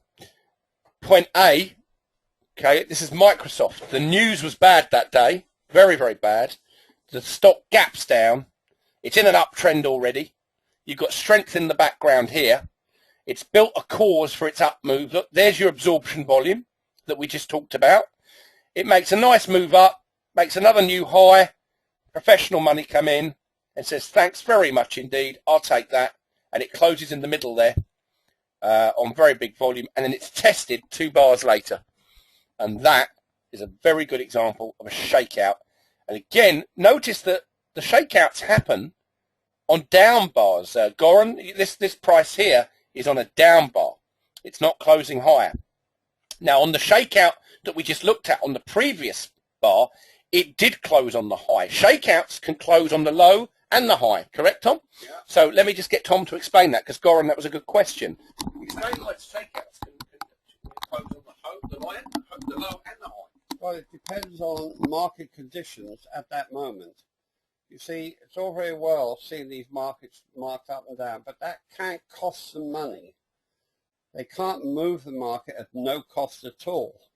So, but what they do is that if conditions are right, they know that they can, if they can shake the market out, you know, or ram it down and close on the low, right, that's wonderful, because they shake the market out, and that's a new way of getting a fresh leg up. But sometimes they close on the high as well. You just understand the principle, and you'll see it all. And but it's quite interesting to know what the news was as that happened, and inevitably shakeout is so-called bad news. And if you know the news was potentially so-called bad, then you know that's a shakeout, and you expect higher prices. Yeah, TP just said, Gavin, could you go and have a look at the Aussie dollar and tell us what your thoughts are on it? It's a mess, basically.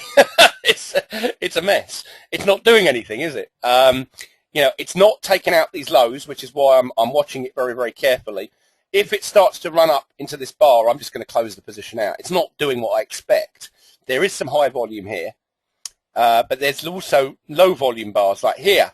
It's not being sold at this level. So someone's trying to hold this up. If it goes, it's going to go. And that's what, you know, I know that this is in the background. Okay, that has not disappeared. Now, if we look at the closing price of that bar, it's now they're trying to catch people out here.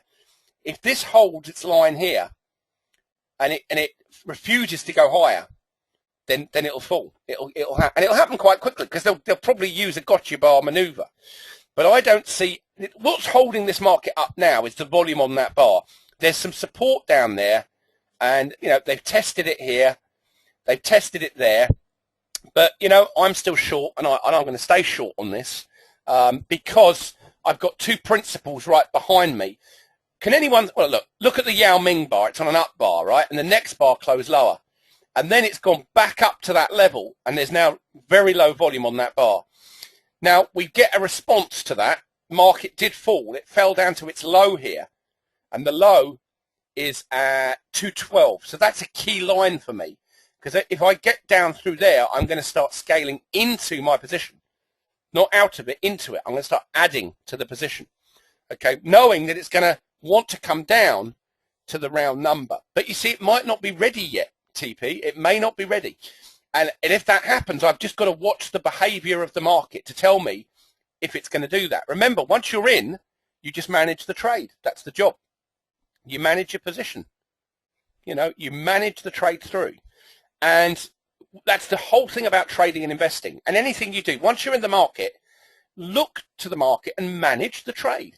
What do we notice about this bar here? Well, we notice a few observations. We're definitely making lower highs on the bar. All right, so we're definitely making downward progress since that bar. But we've also got a very clear delineated support line down here, in fact, which we're coming down to now. So again, we let the chart talk to us. Does the chart make sense? It's a language, remember. It's talking to me. It's telling me things. And it's saying, yeah, you know, I've rejected the upper line here. I've tested it. At the moment, the test is failing. Okay. Where can we get to here? What do we want to see? We want to see an increase in volume on a down bar closing on the low through 1.0215. Okay, it's and Daniel says this is a very good example. It's a look. The one thing about doing this mentorship course with you all is we wanted to combine PowerPoint slides with live charts, and you know what we'll see from that and what we'll learn from that is that we don't just read the market in hindsight, we read the market in foresight. Okay, we're looking at charts and we're trading real money. I mean, I don't want you to think that I'm teaching you stuff and Tom is teaching you stuff and we're not trading real money. We're trading our live account, and we'll be trading our live account for the rest of this week. And we will trade, and if we make losses, we'll make losses. If we make money, we make money. You know, the bottom line is we know how to trade. We don't always make winning trades, but most of the time, at the end of the week, we've made more money than we've lost. And that's what trading is. Trading is all about that. Trading is about being in the market, reading the market, being relaxed about your trading, understand what the market's telling you, but know anything could happen and be ready for it. Be a professional. Be prepared. Okay, let's carry on and finish the PowerPoint. So, shakeout. It's another one on, and I need you still for a little while, so don't go and have a rest. We've got another 15 minutes, and then we're done. Yeah, the master's itching to go and get something to eat, but I'm going to keep watching this chart here. This is another shakeout. Okay, and you can see here at point A, we actually have a gap down at point A. And as the market gaps, okay, we see professional support coming in. We actually have a test on the very next bar at bar B.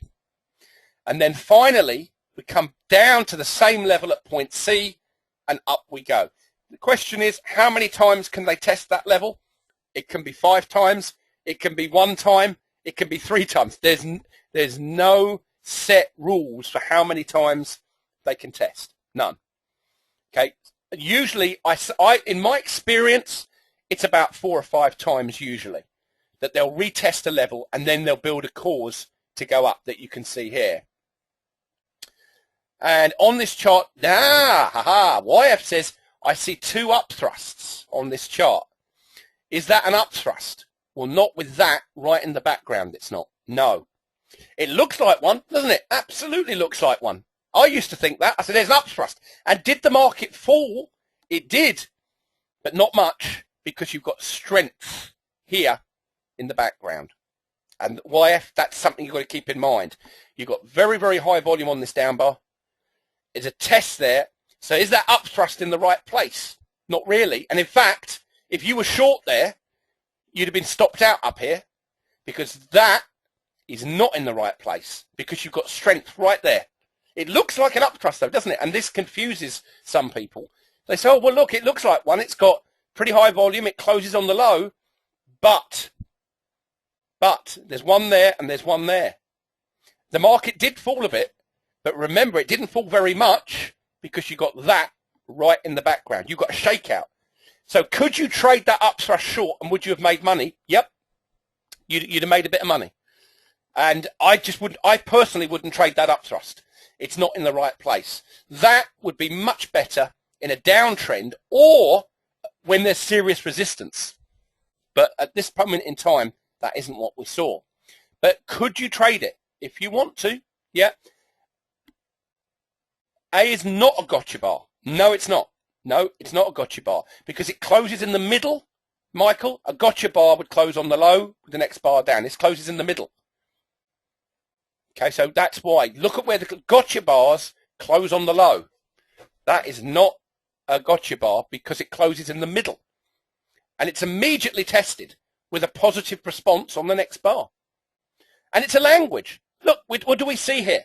We see accumulation going on. And you know, I don't buy in here. This is not where I'm interested in buying at all. I look to the top of this shakeout bar and I wait for the market to rally away from it and buy in these areas. Yes, I've missed the bottom of the market. So what? Who cares? I don't. I just want to take a piece of the action. I have not put any indicators here, William, on this chart. They're just bars. We're teaching you bar by bar analysis. And yes, it would have had a signal on it, William, yes. They probably would have had a signal on. Yep. They would have had a signal on them. But on this instance, I've actually taken the signals off. Let's go and have a quick look where we're at currently. Okay, so I'm approaching my profit target here. So let's have a quick look at where we're at with the Aussie dollar. Okay, so we're right on my profit target here, which is my initial target. Okay, so I'm just going to wait here to see where we close on this bar. Can everyone see my trading dome, by the way? Don't know if anyone, can you all see that? Because I'm broadcasting the dome right now, just so you can see where we're at. And I'm at my profit target for my initial target. And rather than scale in here, I think what I'm going to do is watch to see where the market goes on this bar, because they could support this level.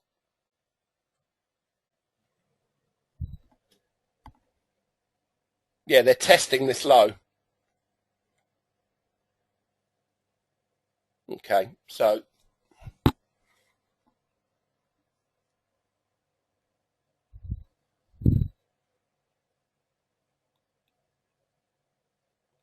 yeah, no, Lance, let me be very, very clear with you. This is not a demo account. This is a real account. This is real money. Okay, this is not a demonstration account, but good try. Now, if you see us trade, Tom and I, we trade our live accounts. We're not trading on a simulator. Please be aware of that. I want you to all know that we're teaching you, and what we teach you, we trade. Okay, we're real traders. We're not pretend traders. You know, I get really annoyed with the snake oil salesmen out there that do that. They pretend they're trading and they're not trading at all. Okay, so what I'm going to do here is now put the chart up and show you what I see, and why I'm going to let that trade run a little.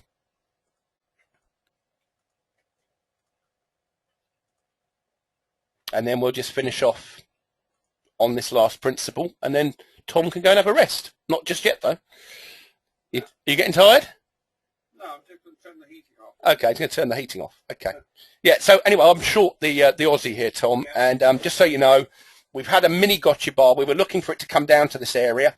If this next bar closes lower, then we will have a Red Bull, says Lance. have a Red Bull. Fiona says, that's why we like you. You're an honest, pommy bloke. They like us because we're honest, pommy blokes. Okay. Honest, pommy blokes. All right. I'll take that as a compliment. Thank you, Fiona. An honest, pommy bloke. So, yeah, so we're trending down, aren't we? And the reason we're trending down is the Yao Ming bar. That's in control of the market at the moment, yeah? And we've got a nice round number below us, haven't we? Yeah, 1.0200. We're being drawn to the round number. There's the weakness. There's the no demand. And look at how the trend channel is holding. We've now broken the support line. And now what I'd be looking for is another gotcha bar down to the 1.0200. That'll give me my $400 profit target. And this is a $5,000 account. I made $400 yesterday, another $400 today. You can see how the account builds up. Okay, let's finish off on one more shakeout. This is one of my favorites, and then we're going to wrap up for the day. But yeah, it was a nice shakeout here. Look at that. This was news that did this. This was a news-driven event.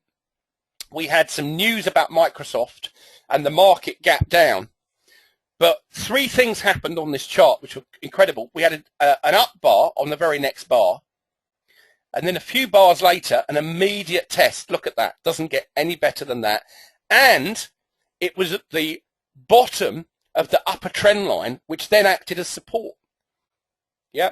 Can you use a trailing stop? Oh, yes, I will do. Yeah. Oh, YF, you can rest assured I'll be trailing my stop down with this trade. Absolutely. Yeah. Absolutely. But yeah, so we see the shakeout here, don't we? We see the shakeout. Widespread down. Next bar closes higher. Demand is overcoming supply. What was the news? There it was on the same day.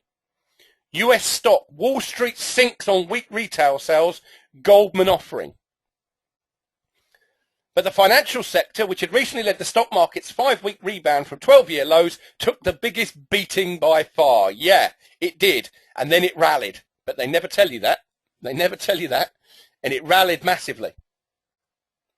So, when you see a shakeout and you want to go long, you're better off waiting for the test. Because the shakeout happens, that's your Yao Ming bar, as we call it. And now you look for the test of that shakeout bar, and that's where you go long. If you'd been long, you'd have been washed out. Oh, yeah. That's YF. That's the reason they have shakeouts, is to wash you out the market. But that's where you should go straight back in. That's the bit I had to learn from Tom. You know, I'd get washed out of a trade, and I'm really angry, and suddenly I realized I should have been buying. And suddenly there's no more anger. There's no more fear, because I know how the market works. Sometimes you do get shaken out. It's called a shakeout because it does what it says on the tin. Yeah, no, my trade's working very nicely. Yeah, no, it's now down at 209, and now you've got the increase in volume on a down bar. I want to watch where this closes, but no, I think I'll probably take some profit fairly shortly on this. Let's see where we're currently at. And now I'm at my target, my secondary target. Yep, no, that's fine. That's fine. Yeah, so we'll see what happens, see where this closes. But now this is pushing down nicely. And that bar there is in control. And until you see an opposing principle, there would be no reason there to close the position out at the moment, because everything's doing as I now expect. I was not looking to buy in here because that bar, which we didn't see when this was happening, suddenly appeared. And there is a setup live. You've just seen it live. Now I've got some strength coming in here, so I'm going to take some profit here because we do have a bit of strength coming in on the bar. And let me just let it run. Yeah, it's going back down to the 1.200 number.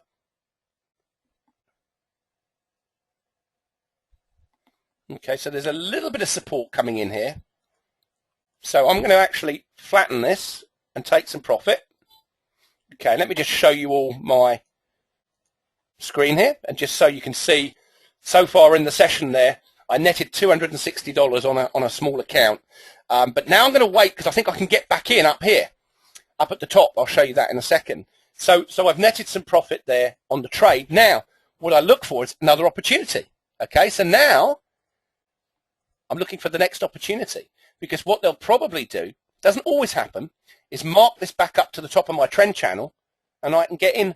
Yeah, I decided not to scale in here actually, and the reason is I think now they're going to pop it up for one more look at this level. Happens a lot, and I'd rather lock in some profit rather than add to that position. I decided to take profit. That's purely because I'm at a level now where I've seen high volume in a down bar. If that closes up, this will pop up, and I would be giving money back to the market, which I don't like to do. I had to take little and often, and it all adds up once you do that, as you'll learn. So my favorite signal finally, and then we'll wrap it up, the test in a rising market. Okay, the test in a rising market. This is a very, very powerful indicator, because it happens after some sort of shakeout that's taken place.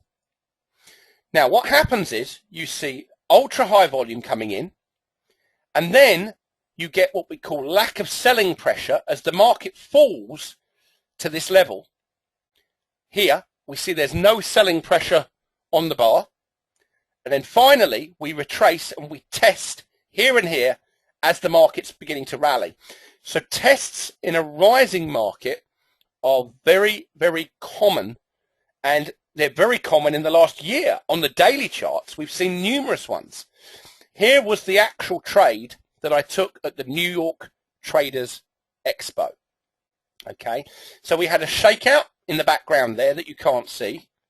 And then we had here a test. And then here and here, we had tests in a rising market. Now, I took the trade in the New York Traders Expo competition on that bar and got out on the no demand bar. So I actually was only in the market 20 minutes there, and I made about $300 on that trade. Now, that was in front of a live audience, and I can assure you that if you want to learn to trade, do it in front of a large group. You pretty much realize what the gladiators felt like when they were going into the lion's den. It can be quite frightening, but the principle was there, wasn't it? In the background here was your shakeout. They tested the shakeout. They moved above the shakeout bar, and that was the test of the top of the shakeout bar, and was in fact a test in a rising market. And in fact, that was a great setup. And you see those a lot.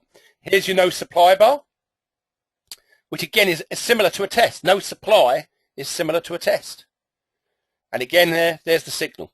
A test in a rising market. But what makes it a powerful signal is the fact that it's in a rising market at that time, that it's going up, and that you've got strength in the background. You've got strength right behind you. You've got the shakeout right behind you. Here's another example in the E-mini S&P. The market's marked down, ultra high volume. It goes down to the top of the bar, tests it, and both of these signals come in. They're both tests in a rising market. Here it is. And you can see, and you're going to get a copy of this PowerPoint slide where it actually says 2 contracts, Lance. So I just traded 2 lots.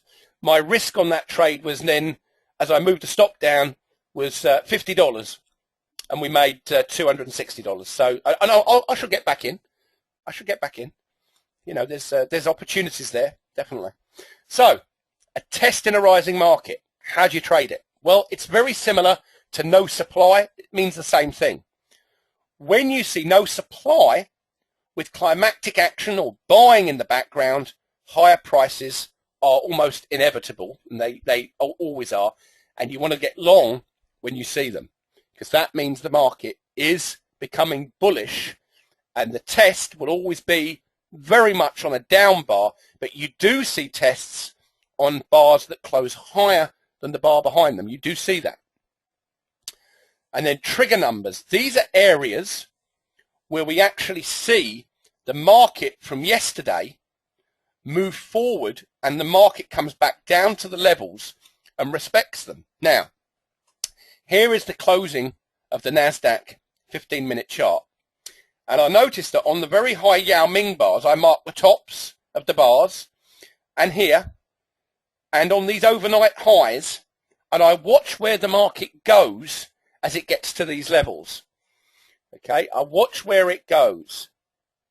And what I see here is at certain levels, the market is respected. Now, there is a shakeout at yesterday's ultra-high volume level. You see that all the time, where it's marked down like that to yesterday's highs, and I call these trigger numbers. Okay, now triggers are where, if the market comes down to those levels, I'm paying a big attention, if you like, to what the volume is telling me at those levels. And if the volume is high or ultra high, and then the market reacts positively, which it does in this case, I look for the test. And that, in fact, moved that NASDAQ chart up very, very rapidly. So, some things to remember before you go long.